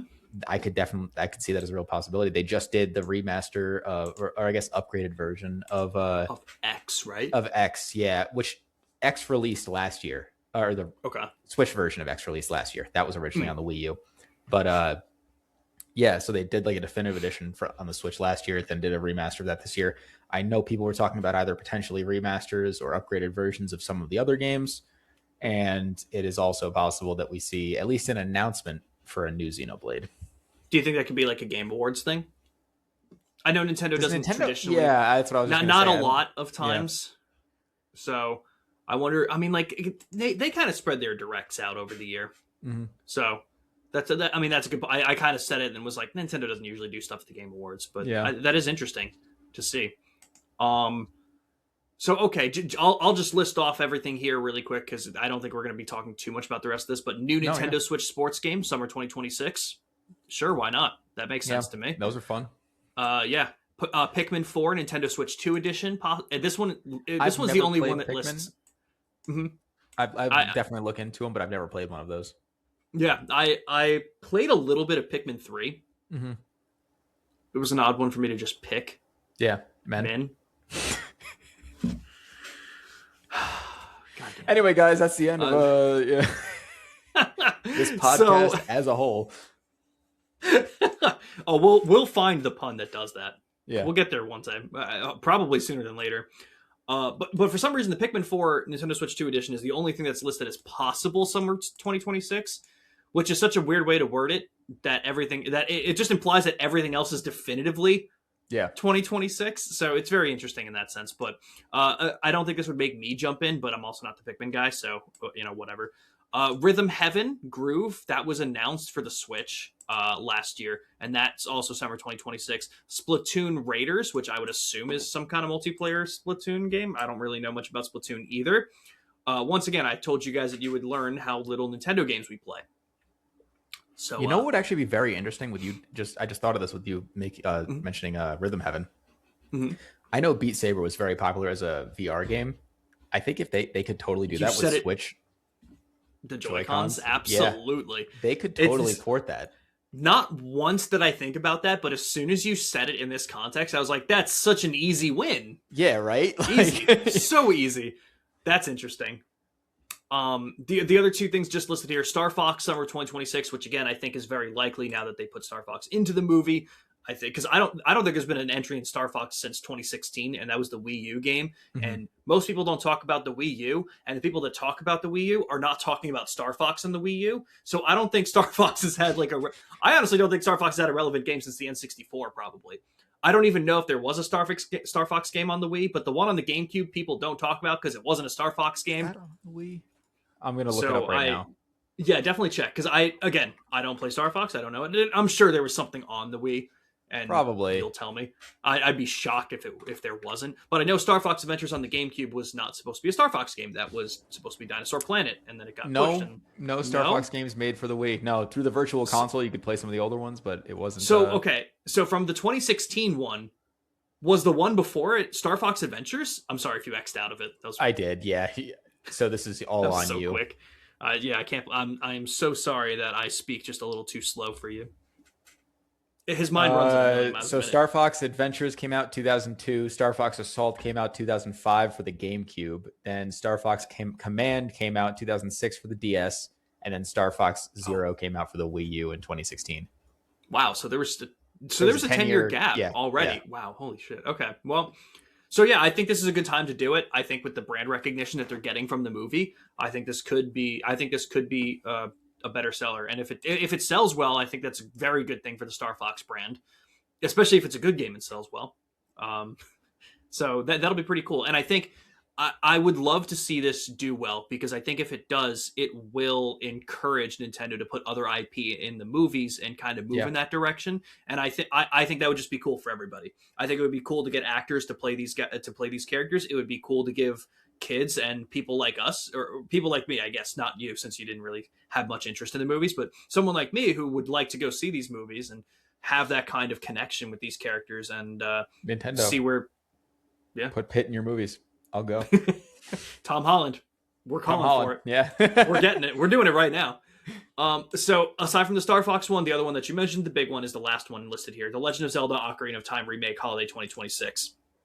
Again, that's one of those things that's been floating in the ether for so goddamn long. If this was the headline of the article, I don't think anyone would have looked at this twice. Yeah. Because it makes so much sense that it could always be true, but also Nintendo has not done it for so many times that it could also just be so false every time that like you can't really tell. But again, with how true the Star Fox thing seems, it I think lends credibility to the Ocarina of Time remake. Yeah. And if that's holiday, if you're looking at an Ocarina of Time remake and you're looking at Luigi's Mansion 4, I think you got the rest of that locked down. If you're looking at summer as being a new Star Fox game and a new Fire Emblem game, you got summer locked down. Like, I don't like what else. Yeah. What else is there? You know, I it wasn't. Hold on, I let do me. want to see it. Like as I said, I do want to see a Xenoblade announcement. I see it popular. If not popular, I see it probable. If not in this year, next year. But I definitely see that as it's been what 4 years since Xenoblade Chronicles 3. So I think it was 22.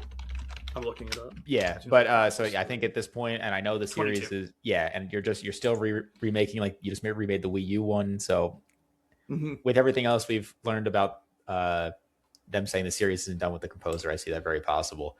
Yeah. So I mean, again, when you start looking at Nintendo's year, you know, having all that stuff, having Pocopia, having Tamagotchi Life for the people that really like Tamagotchi Life, Pokemon Champions, yeah. Pokemon Champions, you're looking at a pretty solid year, and I also think I think there's a lot of third-party games that fit well on the Switch 2 coming out this year.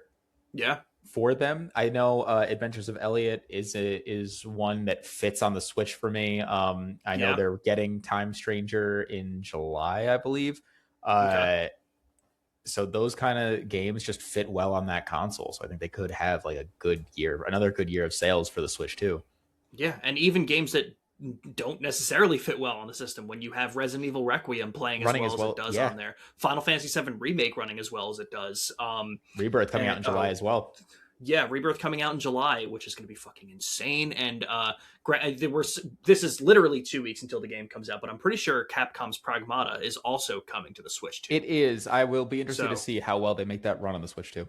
Yeah, I think that will be more on Capcom than it will be on the Switch too. But yeah, but again, Capcom just did it for Resident Evil Requiem, so yeah, why not? That's why I'm interested to see if they like keep doing this. If they don't have as much faith in this IP, if they don't put as much effort into it. That's a good point too. Being a brand new IP. So again, you know, talking about third party for a second, it is a weird kind of discussion to have because like Nintendo third party is so rough at this point because you're actually very interesting in the sense that you are playing third party on here. Yeah. Like I'm so the kind of person, like granted, I'm also the kind of person, I have my Xbox Series X, I have my PS5, I have a gaming PC. I promise you, if it is not first party Nintendo, there is not a shot in hell I'm playing it on a Switch 2. It very much depends on the type of game for me. Because I own a Series X, I own a Switch 2, and I own a gaming PC. And I have a pretty damn powerful gaming PC too. For anybody like into that kind of thing, I have 5080 with like 30 gigs of RAM and a 14900K CPU. So I can run everything at pretty much max settings. Um, Hmm. and there are still some games I'd rather just play in handheld, laying on the couch, that kind of thing. So Hell there are yeah. some things. I will say the Xbox is mainly for retro games that I either like Fable, where I Interesting. can't even find them on the PC anymore, Mm, or just something where it's like Halo. I'd still rather play that on an Xbox. It just feels right, mm. you know? That's So totally it's fair. Yeah. uh yeah, so like Fable has Anniversary on the PC, but beyond that, it used to have 3 on Steam.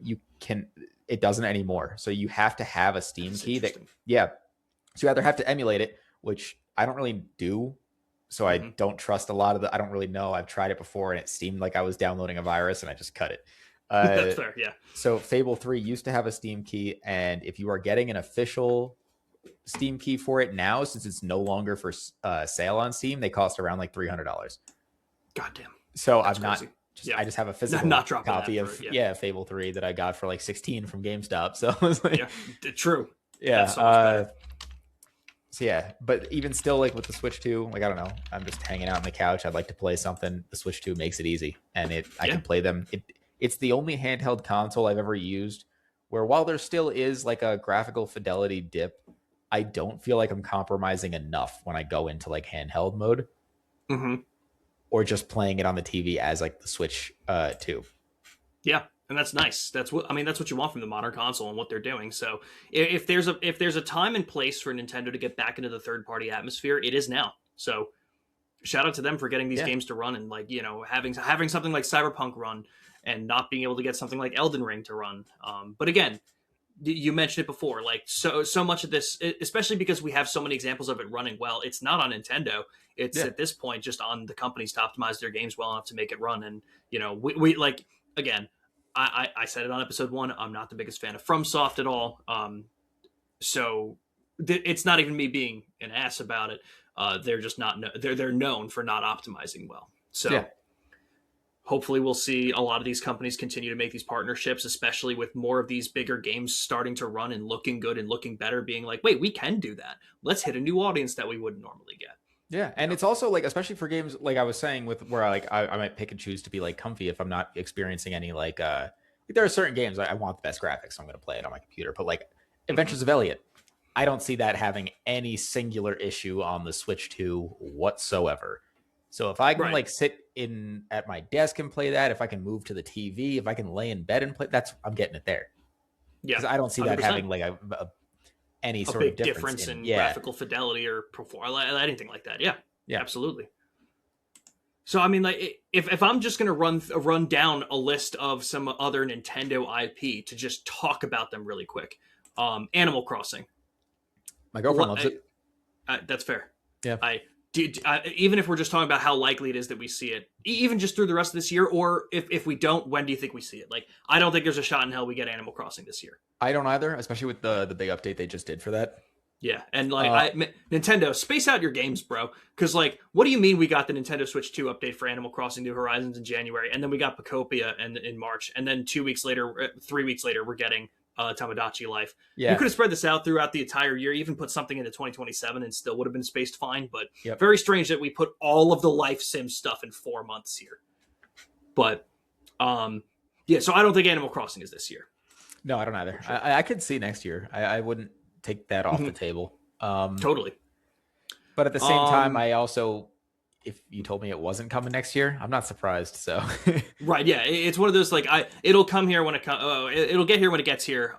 at this point, I think sooner rather than later, within the next couple of years. But it's yeah, Yes. Yeah. Um.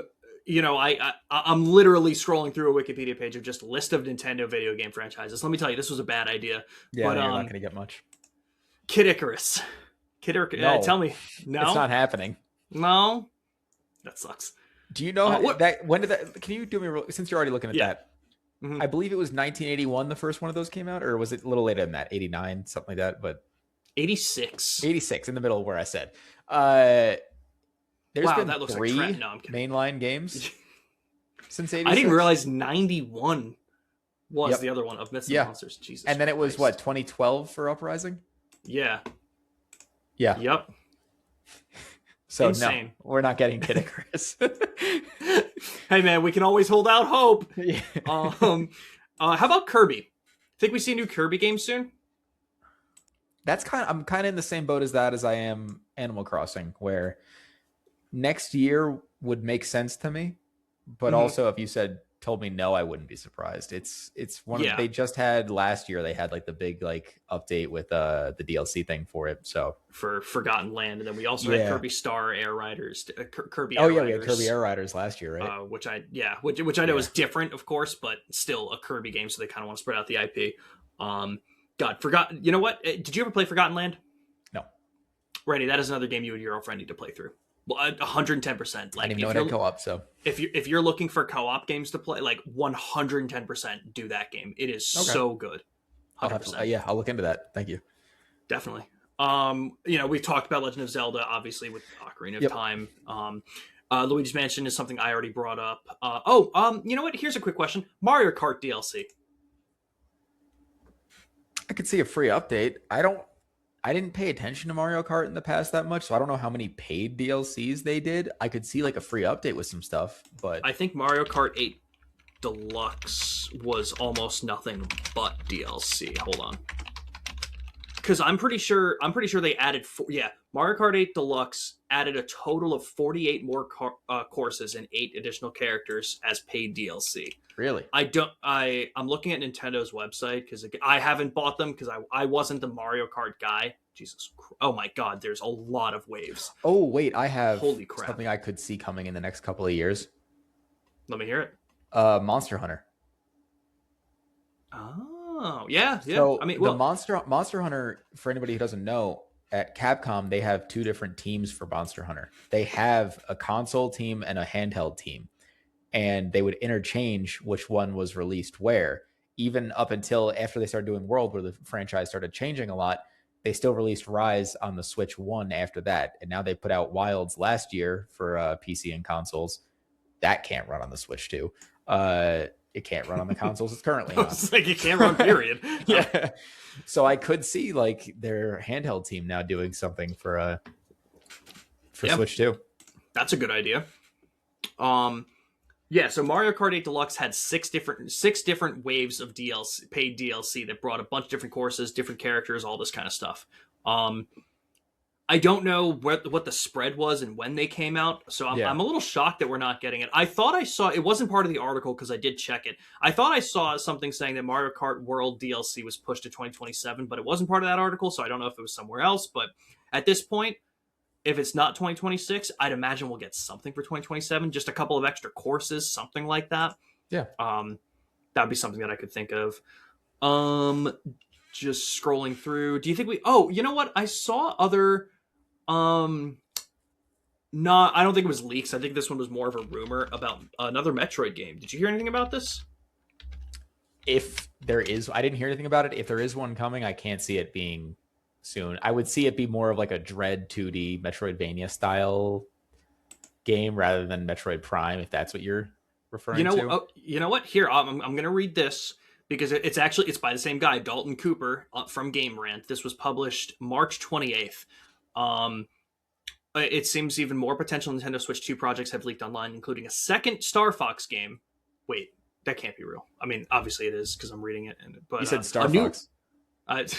A new Wario Land game and Metroid 6. Okay.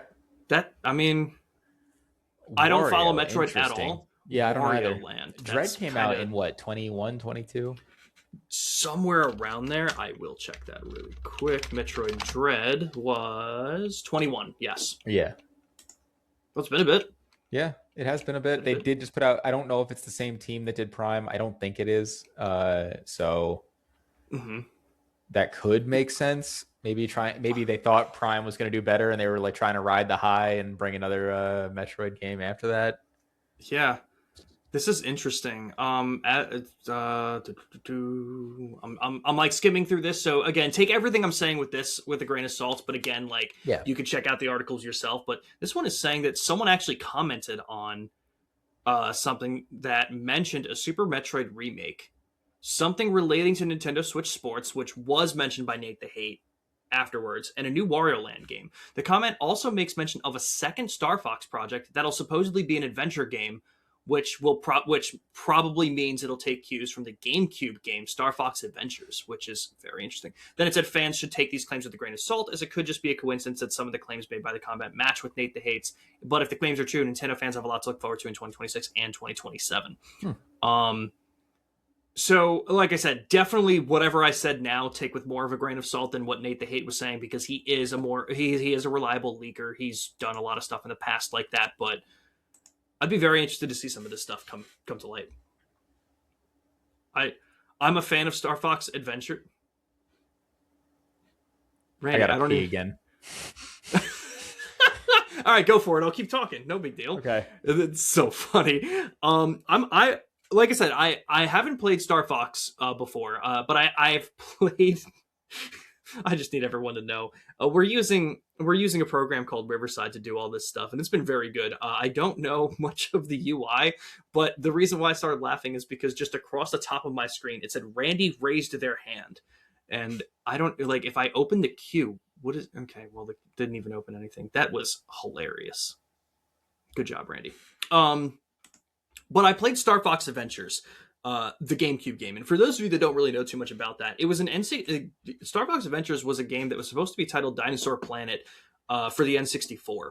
And it was going off in development. And I don't know the whole story around it, but basically whether it started to die off because of, for whatever reason, I don't know how it got to be a Star Fox game, but they brought the Star Fox character in and mashed the IP in with the Dinosaur Planet stuff. So that's kind of why it doesn't play like the others, and also why there's dinosaurs in it. So, a very weird collaboration, but that was the Star Fox game that I played, and I had a lot of fun with it. So that's one game I would love to see come to the GameCube service at some point, but I'm not going to be holding my breath. But who knows? Maybe with all the Star Fox recognition, with Glenn Powell playing him in the movie, and potentially 2 Star Fox games on the way, be pretty cool to see it. I don't know how well it was received. Like if I just go to Metacritic really quick to check Star Fox Adventures, I always like checking Metacritic. I always like to preface this by saying, form your own opinions, guys. Don't take everything Metacritic or OpenCritic or wherever you go for your reviews as the be all end all. Form your own opinions, but it's a good way to check what the general consensus is for a lot of things. User scores and critic scores can always be different. So if you don't like looking at critic scores, I totally get it. But I think it's an important side of things. But Star Fox Adventures did okay. I mean, Star Fox 64 was an 88.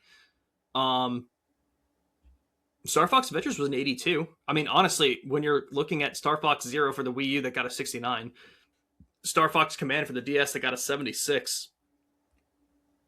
It's higher than all of those. So that's cool. Yeah, I don't know anything about Star Fox. I'm back also. Welcome back. Thank you. So okay, yeah. So we're talking about a lot of that stuff, but Metroid would be pretty cool to see. Paper Mario. I would love another Paper Mario game. We had Origami King for the Switch, and that was fine. They also did a remake, right? The remake of Thousand Year Door? Yeah. Dude, that was incredible. I mean, Thousand Year Door is one of my favorite games of all time. And this remake was awesome. Again, if you haven't played them, if you like I actually, what did you say? I did not hear you. I've never played one. Dude. Okay, this one's not co-op, so you can't play with your girlfriend. But dude, play Thousand Year Door. If you're looking for just like a cute turn-based kind of thing, it's very good for that. I think the puzzle solving in this game is good. The exploration feels so fun. I love the combat of this game. I mean, this is a game, Randy, that through the years, our mutual friend Brian and I have been playing this nonstop. Like, we have done every challenge that we thought imaginable to make this game difficult. Yeah. We did a whole run through where Mario couldn't attack. Interesting. We just tried everything because we're like, we have to find some way to keep this series alive to us, because those 2 games we loved, the 64 and Thousand Year Door for the GameCube. So when Origami King came out for the Switch, we had a lot of fun with it, but it was one of those games where like Unlike 64 and Thousand Year Door, where we could play over and over again, this was a game we played once and we were like, we're good. That was a fun time. We'll close the door on it. I would love to see. Close a 1,000-year door. And that's a wrap, ladies and gentlemen. That may have been the pun. But no, I would love to see this come back. Pikmin.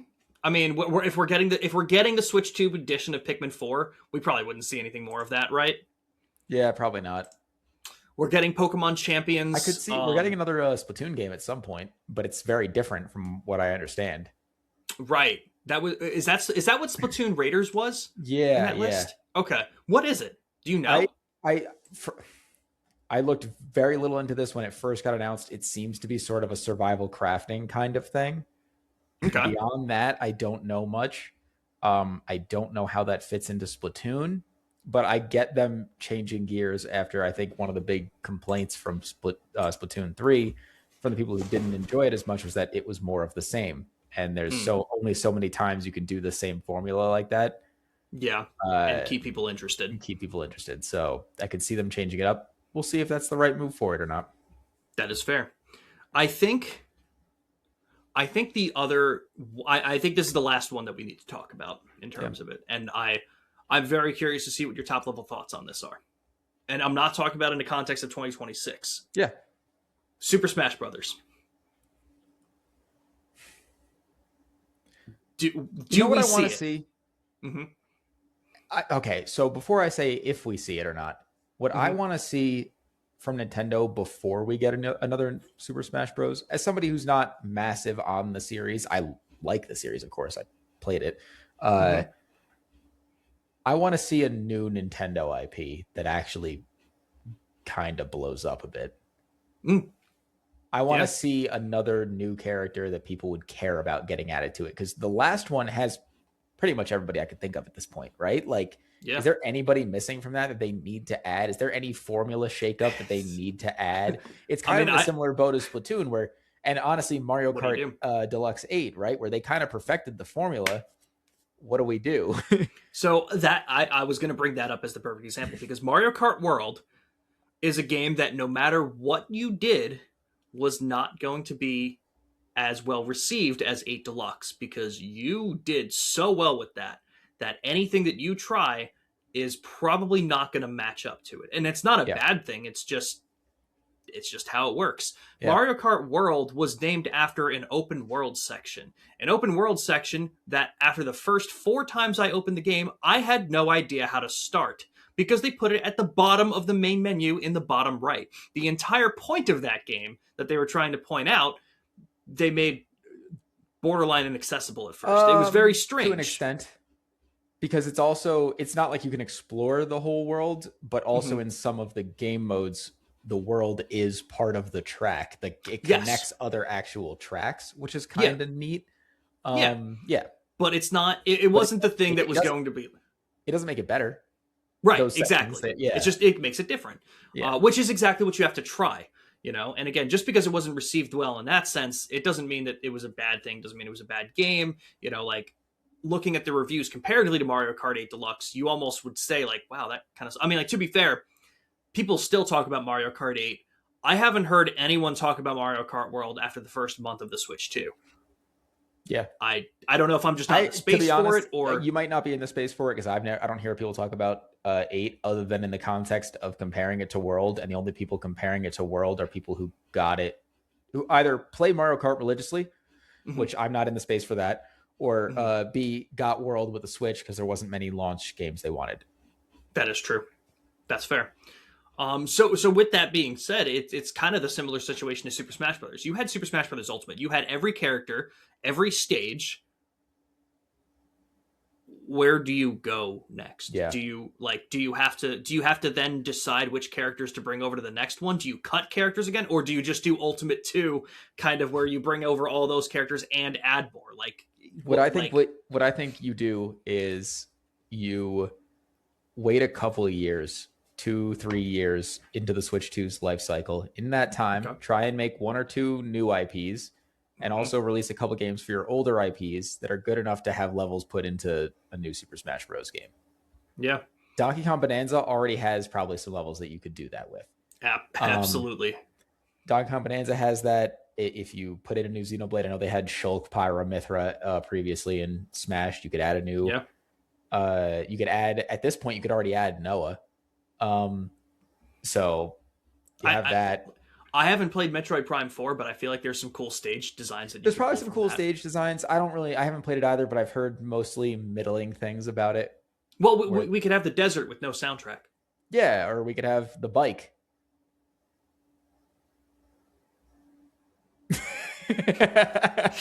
Or somebody who tells you what to do. That'd be really hilarious because you just have like the AI who's like, now hit him. Dude, that would be so good. That would be so good.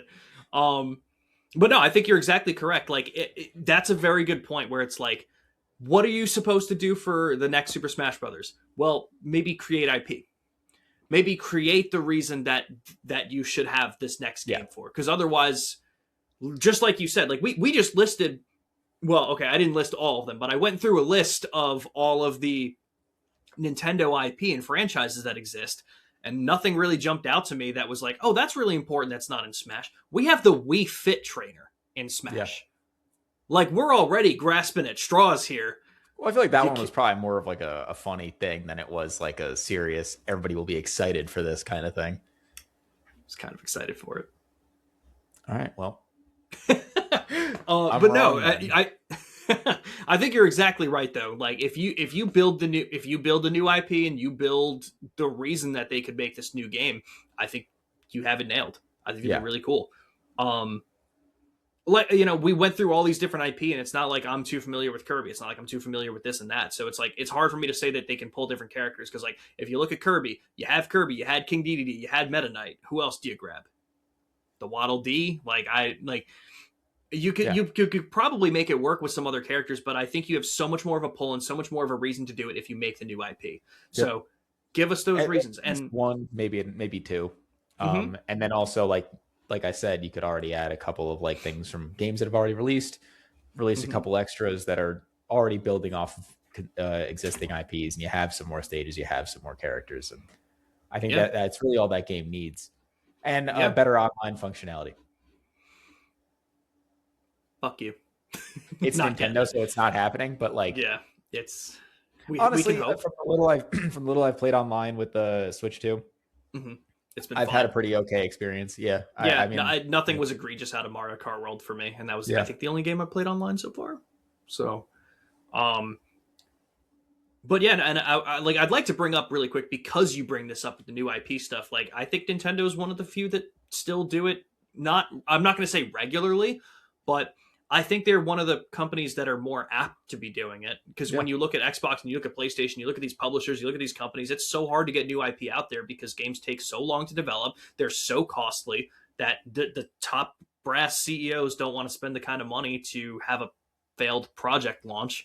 So they go for brand recognition, they go for all this stuff, and that's how we get so many sequels, so many known things, and you know, it's why we're not getting a lot of new IP. And again, not that Nintendo is giving us new IP left and right, but I think if there's a company that's more willing to do that, I think it's Nintendo. So you know what? Also, like, give it to us.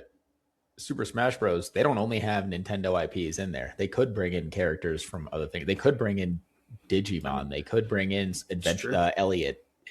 Yeah. Like they could just things off. I'm thinking about the top of my head. Like, I mean, they have Cloud and Sephiroth. They have Sora. They have Snake. Sonic. True. Yeah. Can they get Kiryu? They got Joker. They probably could, right? Yeah. We can get the Dragon of Dojima throwing hands with Link. Yeah, that'd be sick as shit, dude. So that could be it too. You could bring another get fucking Master Chief in there. I don't know, man. Like, listen, Xbox will use the money. Yeah, 100%. You know what? Get 2B. Marcus Phoenix. Nier does get 2B. Nier does crossovers with every game on the planet. So I don't think there's a way that you can get 2B into an E-rated game. Yeah, no, but you can get somebody from Nier. You get 9S. That'd be fine. That's true. But no, that's a good that's a good point. Devil out of Coppola. That'd be so interesting. Okay. Is it happening? I mean, at some point, I'd say within the It's next got 3-4 years, but yeah, yeah. yeah. I know Sakurai said he wasn't going to, but I also believe there's no way Nintendo just allowed Kirby Air Riders to happen. Like, there's no way that they looked at that and were like, yeah, we could use that. It was definitely a, you want to do this? And Sakurai's like, yeah. And they're like, if you do this, then you're going to do this. And he's like, I don't want to. And then he said yes. So I think after Air Riders, he's contractually obligated. That would be my guess. That makes some kind of sense to me. I don't know. If he's wrong, you can sue him.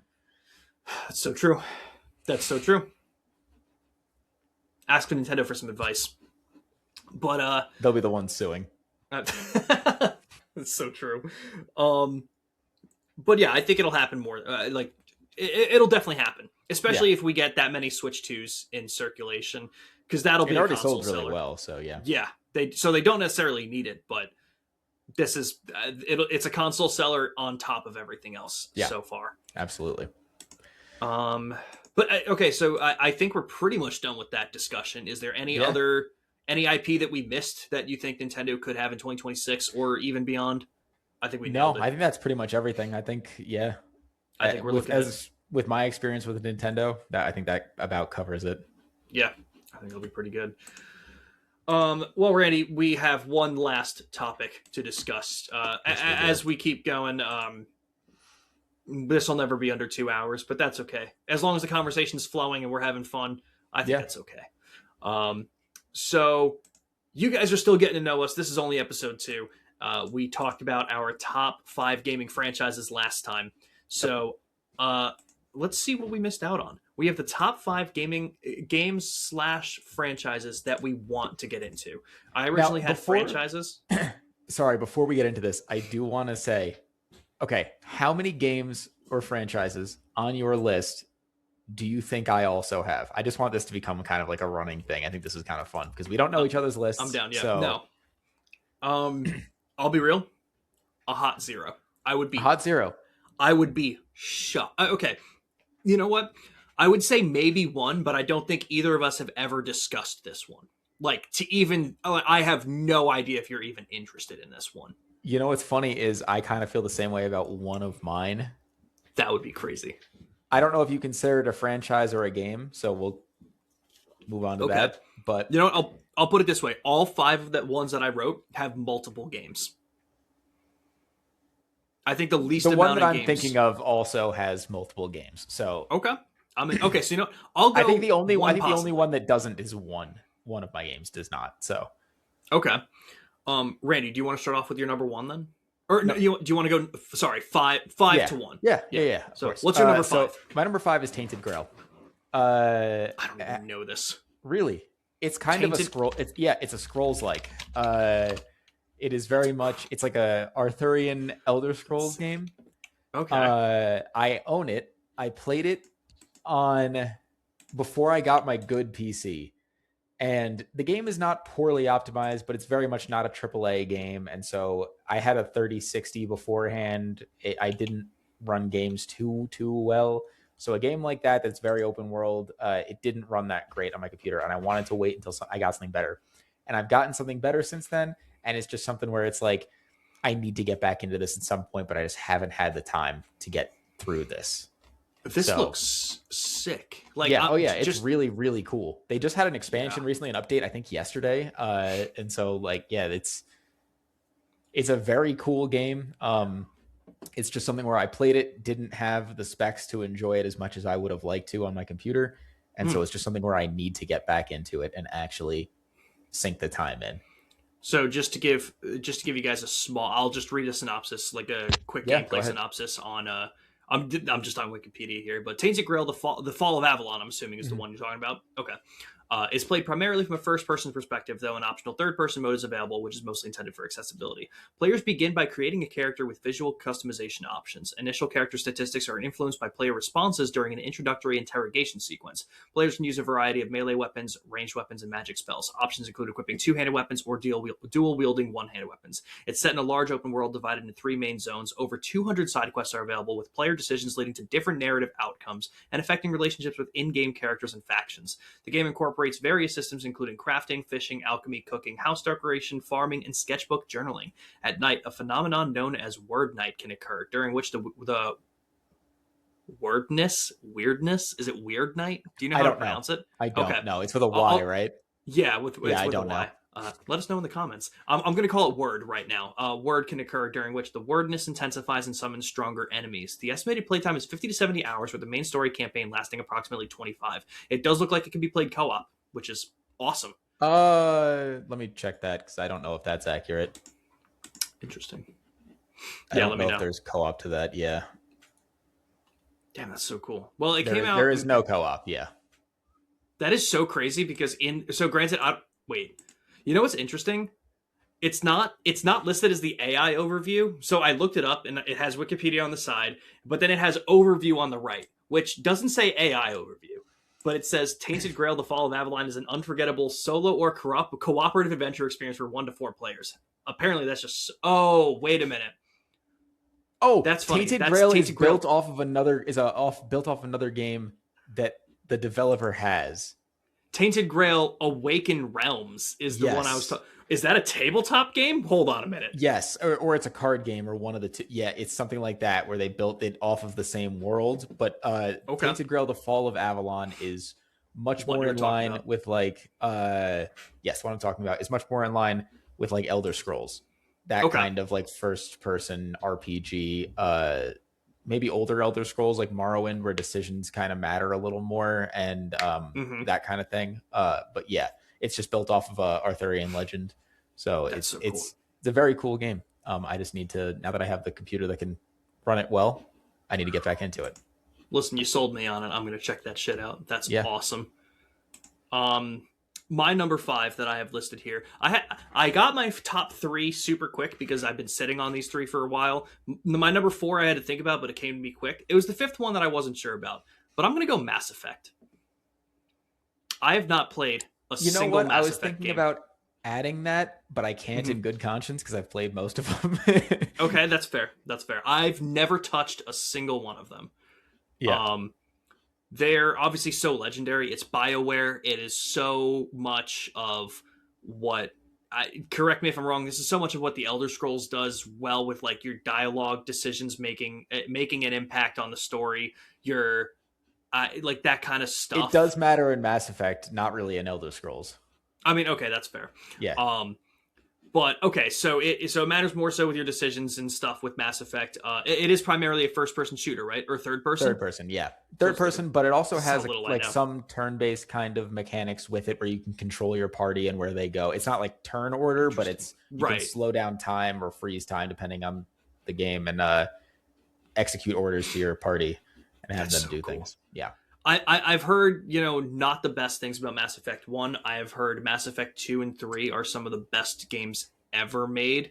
I know, and I don't know anything about how the third one ends. I know a lot of people didn't like how it ended, so I know nothing about it. I won't So I'm spoil very that interested then, to but see. yeah.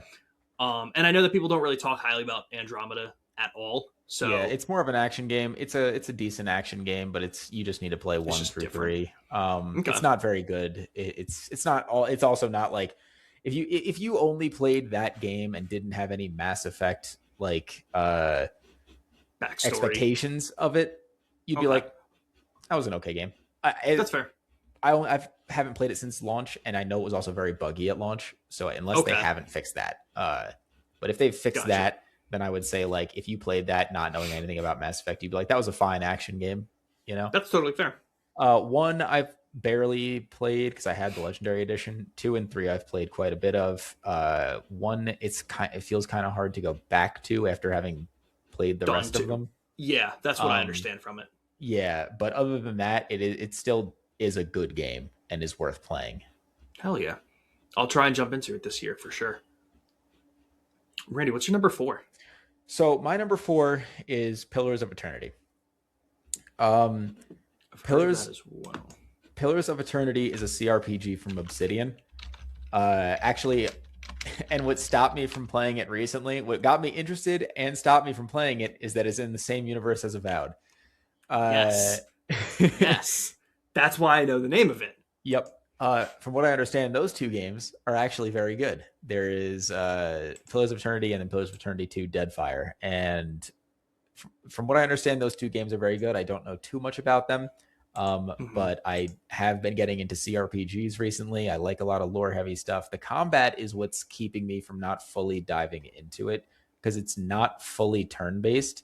It's more like a mix of like Baldur's Gate 3, but happening in real time. And then you can pause to execute commands individually Interesting. and then Okay. unpause to let things continue to play. That's from my Okay. understanding of it. That's the only thing stopping me right now because it looks very complicated. I'm not sure if it Okay. actually is in like actual The gameplay, grand scheme of but things, yeah. yeah, Okay.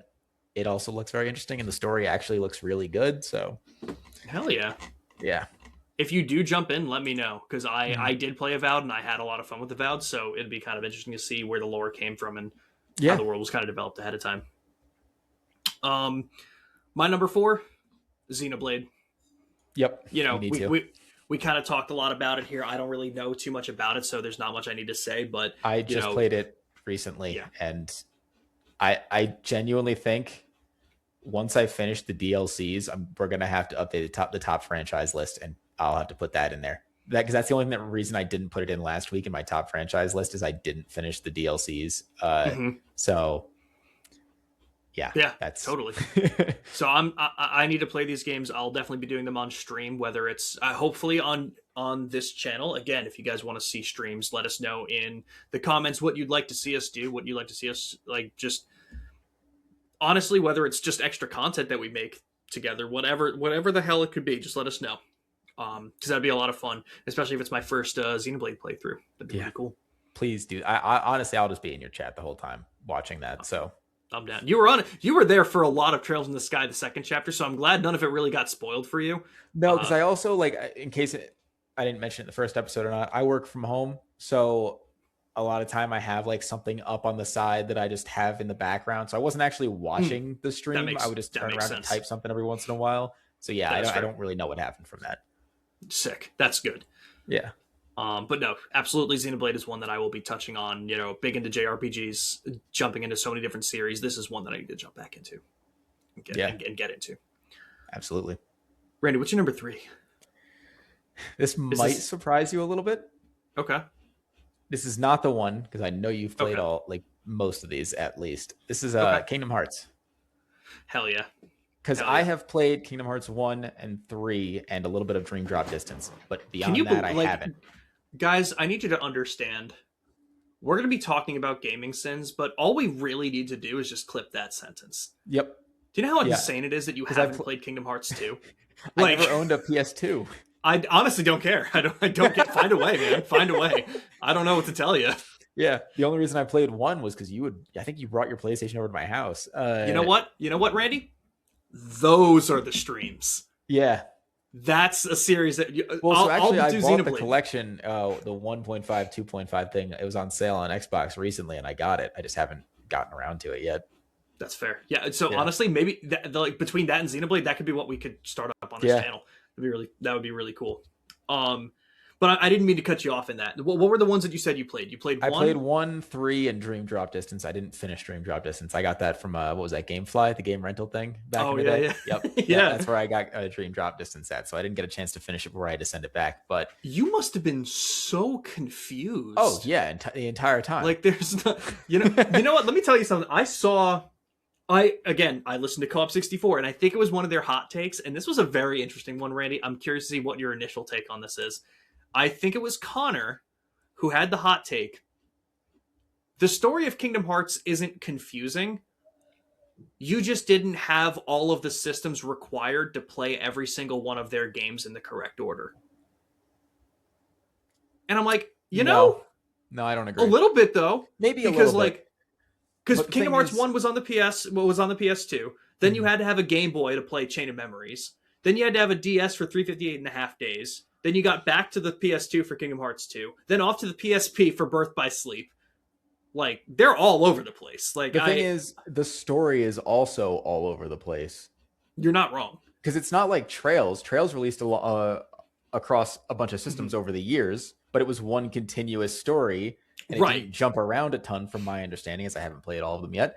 But and so people don't generally regard that as a confusing game. It's a long game series. And so I think it's a similar thing with that. Maybe that could be part of it, where you had to miss a game or two and you lost context, and that's definitely not helping the situation. But I think the story would already be complicated without that. I think with Kingdom Hearts, it doesn't jump around as much as you might think it does. But what I think the confusing part is with certain characters, you won't have certain backstory, and you'll be like, why did that happen? Then you'll get it, and you're like, oh, that happened at the same time as when I was doing that. Oh, now it makes sense. Like, it's more of that kind of thing, as opposed to like, wow, this makes no sense. So I understood his take. It's still confusing. Don't get me wrong. There's a lot going on. Yeah, I don't think I fully disagree. That definitely adds on top of the story, but I think there are other series that span a bunch of consoles that people don't consider are way to be less confusing. Yeah. Agreed. But yeah, Kingdom Hearts, definitely a series that I'd love to see you go through, especially with the collection. Yeah, I really need to see your Xenoblade too, because like that is, I really need to. The stories in that game, We'll make the handshake now, basically. Yeah. I'll do Xenoblade on stream. You do Kingdom Hearts. We'll have a good time. We're good to go. Yeah, I was gonna say for a second, this feels weird because there's 3 main series Xenoblade that you need to play for story, and then there's one that if you still like the series, you want to like just play more around in that world, you could play X. But and then Kingdom Hearts, there's how many games? But also, I feel like Kingdom Hearts are a lot shorter, so I feel like the times are the overall time played is not. It probably won't equal out to be the same, especially because of also how I play games. Like I am the completionist, so I will be probably putting in just as much, if not more time than to most of the series. Well, you know what? Ironically, there's not a ton of, I don't think a ton of side quests, at least in Xenoblade 1. Xenoblade 3 has them. Xenoblade 2 has some. Xenoblade 1, there's like in the beginning. Yeah, no, in the actual town, there's like a lot, but like they're all like MMO side quests of like, go get 5 of these things. So who cares? There's like one that actually like matters and you'll know. But yeah, other than that. That's fair. Yeah, no, so like Kingdom Hearts 1 isn't too long, like they're really not. It's really just a matter of like, I'm very curious to see if you like the gameplay of Chain of Memories and like all this different stuff, but I'm very interested to see you do that. So that's a good number 3. Goddamn. Yep. My number 3? Are you ready? Yeah. Shenmue. That is not what I was expecting. I want to play Shenmue. This is not a popular one. Like, I know this is only our second episode, so we don't have much of an audience anyway, but I'm going to say this. We have 50% of our audience right now saying, why? And the other 50% saying, what is Shenmue? We do not have a positive reaction to this. It doesn't exist. But for as much as I like Yakuza, I feel like Yakuza is what they wanted Shenmue to be, but especially at the time where English voice acting was just so egregious if you brought a game over to here that like it's only laughable. Talking about Yakuza last week so much, it is some of the most serious and emotional stories, but as soon as you deviate a centimeter off of the main story path, it is the most ridiculously stupid, wild shit you'll see in a video game, and I think that's all Shenmue is. Like, I am so interested because... Exactly. Like, Shenmue 1 and 2, I think, are regarded as such classic games for, like, ridiculous reasons, but I'm very interested. And then, like, when did Shenmue 3 come out? Because I think that was after COVID, or at least around it, if not after. It was right before it. 2019, Shenmue 3 came out. And when was Shenmue 2? Shenmue 2 was 2001. So there was an 18-year gap between them. And Shenmue 3 came out, and people were like, yeah, it exists now. Like, it wasn't highly regarded, but I am so interested in what these games are like. I don't really know anything about them, so I would be interested to hear your thoughts. Absolutely. I'm in. Randy, what's your number 2? I am going to retroactively swap my number 1 and number 2. Okay. Because is this the one you think we have in common? It was. So your number 1 is going to be. Okay. Yeah. Okay. So what's your number 2? I think we have in common is, I thought it was possible, but I'm thinking it's less possible now. Okay. I had originally Trails at number 1. Okay. I'm dropping it down to 2, not because I'm less excited, but because we've talked about Trails so much that it feels weird to end off on it. You know what? Understandable. So Understandable. I'm Okay. dropping it down to 2. I am also Okay. very excited to play my number 1, obviously, so I'm not too mad about it. But Mhm. I Trails is going to be my number 2 right now. I am still right near the end. My Switch 2 is still occupied now, so Yeah, I that's just fair. when I just went out there, it's gone. So That's funny. yeah, I'll finish it one of these days, and then I mean, realistically, I only need to finish it before second chapter comes out. Fall of this year. Yeah, Yeah, so you got some time. I got some time, but hopefully sooner rather than later. Mhm. And then I just want to get into the rest of the series. I might just keep going after that. I don't know if I'll wait another year for. We'll see how I'm feeling after the end of second chapter if I wait for that or not. But I'll tell you, there's not a shot in hell you wait after second chapter. oh, it's that good. Oh, There's not a okay, shot in yeah, hell. I mean, the way I'd put it, Randy, if Trails in the Sky 1 was the only one that I played in the franchise, I don't know if I would have continued. okay. You And know what's that's funny not is even because I'm playing. I, I'm about to finish this, and I enjoying do it. want to play more of it. So Yeah. So I second chapter is going to be like mind blowing for yeah, you. I think I would be I'm shocked if you very felt excited. any different way. Um, What's your number 2? Devil May Cry. Never touched You any know of what? them. That's yeah. You know, I played a bit of 5, but I that heard was that was it. a really good one. Yeah, I that's heard that all was a I've. good one. Yeah, And this is a series that like I feel like it's talked about so highly and like in a very specific community. But like one of the things that I bring up with it is I played Final Fantasy 16 recently, and I loved Final Fantasy 16. I can't tell you how much of it was just the fact that I love Ben Starr versus it being a really good game. I did really enjoy it. I also really love Ben Starr. But everyone talking about it is like, it's not a Final Fantasy game. It's just Devil May Cry. And I'm like, fuck man, I might really like Devil May Cry. So I definitely want to jump into this series a little bit. I know they have the DMC collection. I know there's different ways to play them. They have a remake of the first one that I don't think people talk about very highly. So again, if you're a fan of Devil May Cry, hop in the comments. Let me know the best way to play them, which versions to play, and in what order. Because I'm definitely gonna need your help for my number 1. But Randy, what's your number 1? Okay, so we were talking about this shot. list. There's not a shot, There's not a shot. but we were talking about this list from a point of view of top games and franchises you want to get into. We kind of just left it a little vague there, and I think I'm glad we did because this game could kind of be considered both. Okay. Final Fantasy 13. Okay, I see your point here. Yeah, because I mean it's Final Fantasy 13. It's already in a franchise, but then there's also 3 of them. So right, yes, yeah. So I haven't played this one at all, and I know the first one has some mixed opinions. But as I understand it, as the story goes on, especially with Lightning Returns at the end, people genuinely liked Lightning Returns, and I think now we're starting to see a little revisionism with people being like, you know what, was 13 that bad? I think a lot of people are starting to say like they really liked it in retrospect. So I know that it has issues, at least the first one, with it being very, very linear, like a hallway the entire time you're going through it. But if I'm there for combat and a story, I'd like exploration as well. I can pick my battles. So like maybe if the payoff with the second and third game is worth it, I can totally deal with the first one being like linear, the second one being linear too. Like I don't mind. And I've played a lot of other Final Fantasies, so I just really want to get into this. I want to see what 13 is all about. Yeah, I think what you bring up with like the hallway comment is, I think, the biggest thing that I keep hearing about it, and I think it's a funny argument to make because it's just a sign of the times, you know. Like when what year did Final Fantasy 13 come out? Do you have any? I know I don't have it up next to me, but I know it was like late 2000s, early 2010s. Okay. And I feel like it was around that time where we were starting to deviate from that, where a lot of developers were starting to move towards big open worlds, big open zones, and stuff like that. So it was 2009. Okay, yeah. So this, I mean, like 2007 was Assassin's Creed.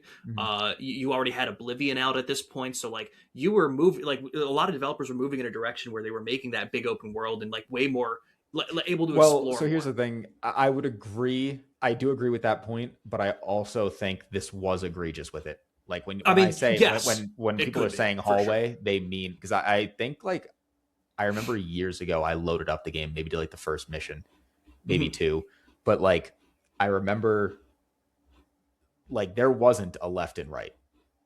Like Right. there was straight. no side path. It truly was a hallway. Like, Hmm.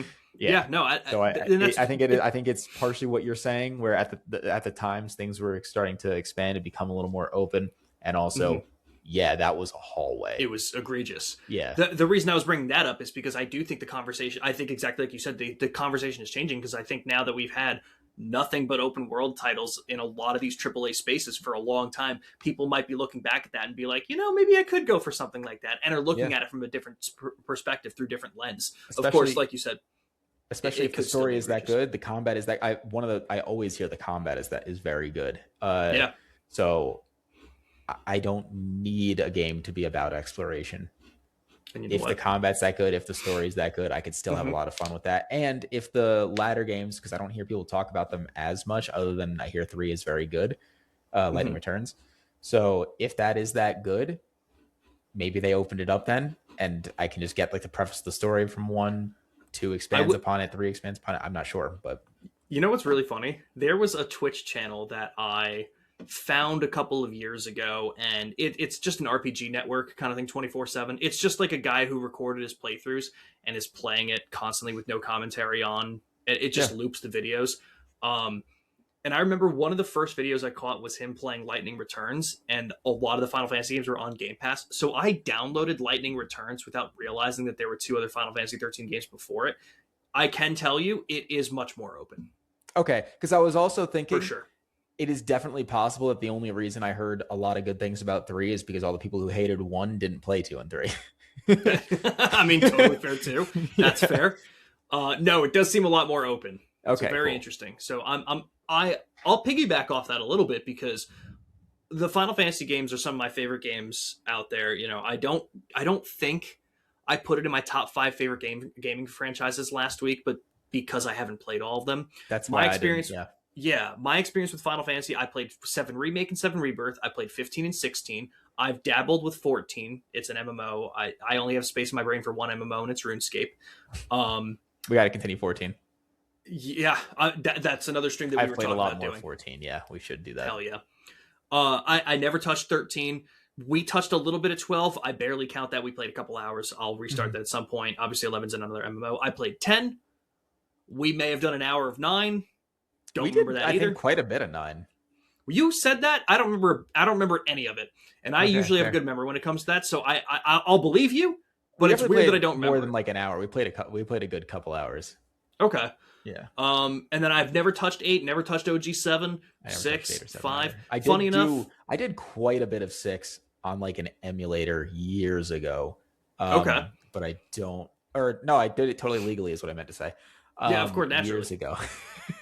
Naturally. And I don't remember much since then. We along with our mutual friend Brian, we started to try and go through the journey of playing a lot of Final Fantasy games. And by that, I mean, I bought the Pixel remasters when they were on sale on PlayStation 5. And then we got together and we played the first 20% of 1. And then we never got together again. And you know what the funny thing is, Randy? Pretty much as soon as you moved, me and Brian continued that, and we're halfway through 4 now. So that's crazy. Yeah, so I've now also played Pixel remasters for 1, 2, and 3, and I'm halfway through 4. Mm-hmm. So that's my experience. I've played a lot of them at this point, but just to recap, I still got to finish 4, play through 5, 6, OG7, 8, 9. I don't know if I'm going to try 11, but I want to do 12. I want to do 13. Like, there's still I tried so to play many. 11. Don't. That's fair. I remember you were telling me about it, and like you were like, "Oh yeah, the servers are still up." I couldn't even get it like set up and running well, like, or working to it. It was, the controls are just, it's so outdated. If you've played that back then and you're still having fun with it, more power to you. I hear the game itself is very good if you can get into it. I was not from a time that played games like that, and it is, I can't even figure out how to play the game. That is fair. That's very fair. Yeah, Final Fantasy is definitely one. I mean, Final Fantasy VII Remake is probably one of my top 5 favorite games of all time. We might get into that list later. Maybe we'll do that next week. We don't know yet.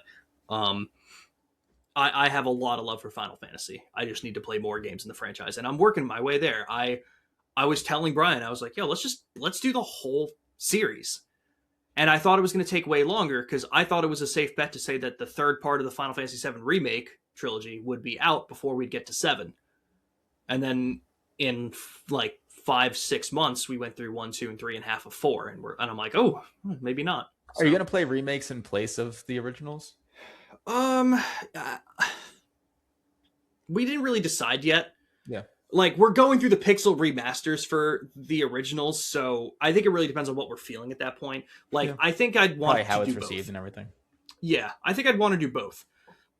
Because for Final Fantasy VI, I think we're not going to do the pixel remaster because the pixel remaster removes content. Yeah. Which is ridiculous. So we're definitely going to do... I mean, what remakes are there? Well, there was the pixel ones, and there was 7, and then well, okay, so I guess you can count Zodiac Age for 12. It's not really, it's more of a remaster, but it does add some more systems to the game. It like kind of redoes the Gambit system a little bit. Man, and shout out to the time that we started Final Fantasy 12 and we were in the introduction dungeon, and one of our characters died, and you set the revive on him, and he kept dying. Not even in the fight, he just kept dying. And we're like, what the hell happened? And we looked at the Gambit system, and you accidentally set one of our guys to attack an ally with less than 20% health. So you'd revive him. The guy would turn around and stab him. Another guy would revive him. He would turn around again and stab him. Fantastic game. But 12 is awesome. Yeah, fantastic. So no, this is definitely a series I want to jump into. 13's a really good pull. Yeah. 100%. Anything else you wanted to say about Final Fantasy? No, that was everything, yeah. Okay, so we definitely don't have anything on our list the same then. Okay, yeah. My number 1, Metal Gear Solid. Okay, yeah, I could see that. I have played none of these games. I have not experienced any of these games, and I'm so interested to see what everyone is talking about. Like, everyone, like Kojima is one of those developers that's so hard to talk about because he is that kind of guy where where it's like, I'm trying to think of a good example, but he's insane, for better or worse, and it really depends. I remember there was I know like one of the games, one of like the original, I think it was 2 or 3, there was some boss that would like read the memory card on that you had, and then they'd like talk about games that you played to mess with you. Yeah And I think that's Psycho Mantis. I think that's the name of the boss. And what another functionality that he had was back then when you were playing it, he would mess up controller ports. So like if you were playing as first player, so he would attack a controller port and he would make the first controller port not work. So you'd have to get up, go to your system, unplug it, plug it into a different one, and find out which one worked. Like that's insane. Yeah, that's such crazy game development and mechanics and stuff like that. He's a genius for a reason, and I'm excited to try and find out why. Because let me tell you, Randy, I tried Death Stranding last year, and I'm not seeing why yet. That really, I'm someone who like likes that's one of those games where if you quit early, you won't get it, but if you like finish it, you probably would. Yeah, it's it's rough for me to say as someone who can put a lot of time into something, but I put like 10 hours into this game. Granted, it was on stream and it was with Nick. But we looked at each other and we're just like, this is not clicking for us. I can't. I think that's kind of one of those games where it's like it was meant to click for a certain audience, like kind of like you're saying, but also like kind of like RuneScape, where like the suffering in retrospect is fun, but that might not wrong. That might just be the Stockholm syndrome. That might just be the Stockholm syndrome. Yeah. But like the suffering in retrospect is fun. And so it's like you're playing through it and you're like, this is a video game. This is what I'm doing. And like at the end, you might be like, oh, I get it. And I'm saying this from point of view of like, I haven't beaten it, but I know people have mixed opinions on that. Some really like it. So yeah, I'm just trying to rationalize that. Yeah. So, Death Stranding is a game I'll give another shot to on my own time off stream, try and get in a different mindset playing it. But Metal Gear Solid is one that I think would click for me a little bit easier. Especially on stream, which is a great time for me to get into it because I know they had the Volume 1 collection. I don't know which games were in which, so I can't speak too much about it. But the PlayStation Direct that just happened back in February, the State of Play that happened, showed off the Volume 2 collection, brought games like Peace Walker and stuff off of the PS3 finally. So, and again, in the comments, like I said for Devil May Cry, let me know the best way to play these games, where I should be playing them, and how to be playing them, what order to play them in. I know nothing about this series, and there's an awful lot to know. But I do believe that all of the important ones are now available on modern consoles. So I think it's a lot easier for me to be able to jump in, not just on the Kojima ones, but I'm also curious in Phantom Menace, whichever one is not the Star Wars one. What the fuck is Phantom Menace is the Star Wars one? Wait, hold on. Phantom I Pain need is to. the Metal Gear. Okay, so Metal Gear Solid 5: The Phantom Menace. Metal Gear Solid 5: A New Hope. Metal Gear Solid 5, totally not Star Wars.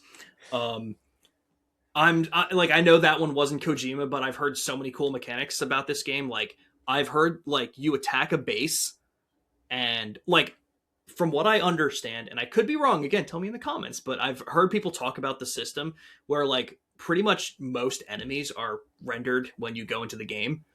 And if you attack a base like on the left side of the map, they'll radio in to other bases on the opposite end of the map. And they'll be like, hey, we're losing guys. Can you send some people over here? And they're like, oh, yeah. And then those people will leave that base to drive to the other base.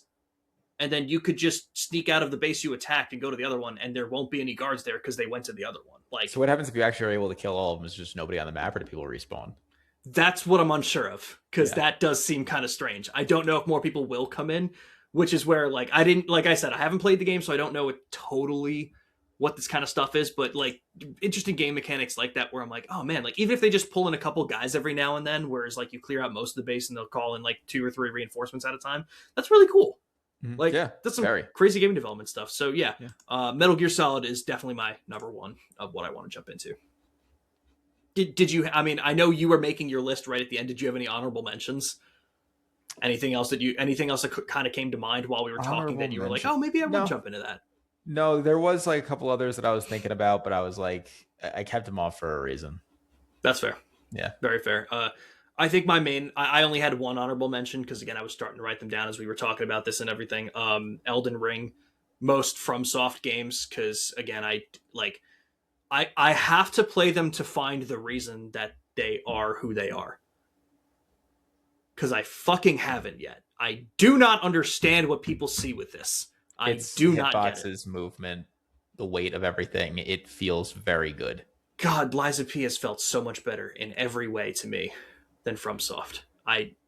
That's why I have to keep playing. It might just be a personal thing. It might just be right. Yeah. I haven't played enough to make that distinguish to distinguish that yet. I played a little bit of Elden Ring and I've tried Sekiro. I have not tried a Dark Souls game or Bloodborne. So there's a lot. Amazing. I'd wait for. Yeah. I don't think they're ever going to do a remaster or like a port, but if they do, I'd wait for that. Yeah, I'm not going to hold my breath on that one. So that's why I'm like, it's hard for me to talk about that stuff because I'm like, I haven't really done too much of it, but from what I have done, I don't get it, but I understand that I have to throw myself into it to get it first. Yeah. I'm not making a blanket statement saying that it's bad by any means because I think that would just be a definitive wrong statement, but I definitely don't get it yet. It might just not be for you. It's also possible. Get your shit together, FromSoft. Get your shit together. Make a game for me. Come on. I'm big. Me. I'm me. I'm me. But I think that's it for episode 2. We will, not a shot. We release a short episode. No. We'll try again next week. We'll have to. Yep. We'll have to keep trying. Randy, I did think of one other thing that's hilarious. Yeah. We are trying so hard for this. We still don't have an ending. Fuck, I didn't even think of that. Randy, ask me if I have a line. What if I don't?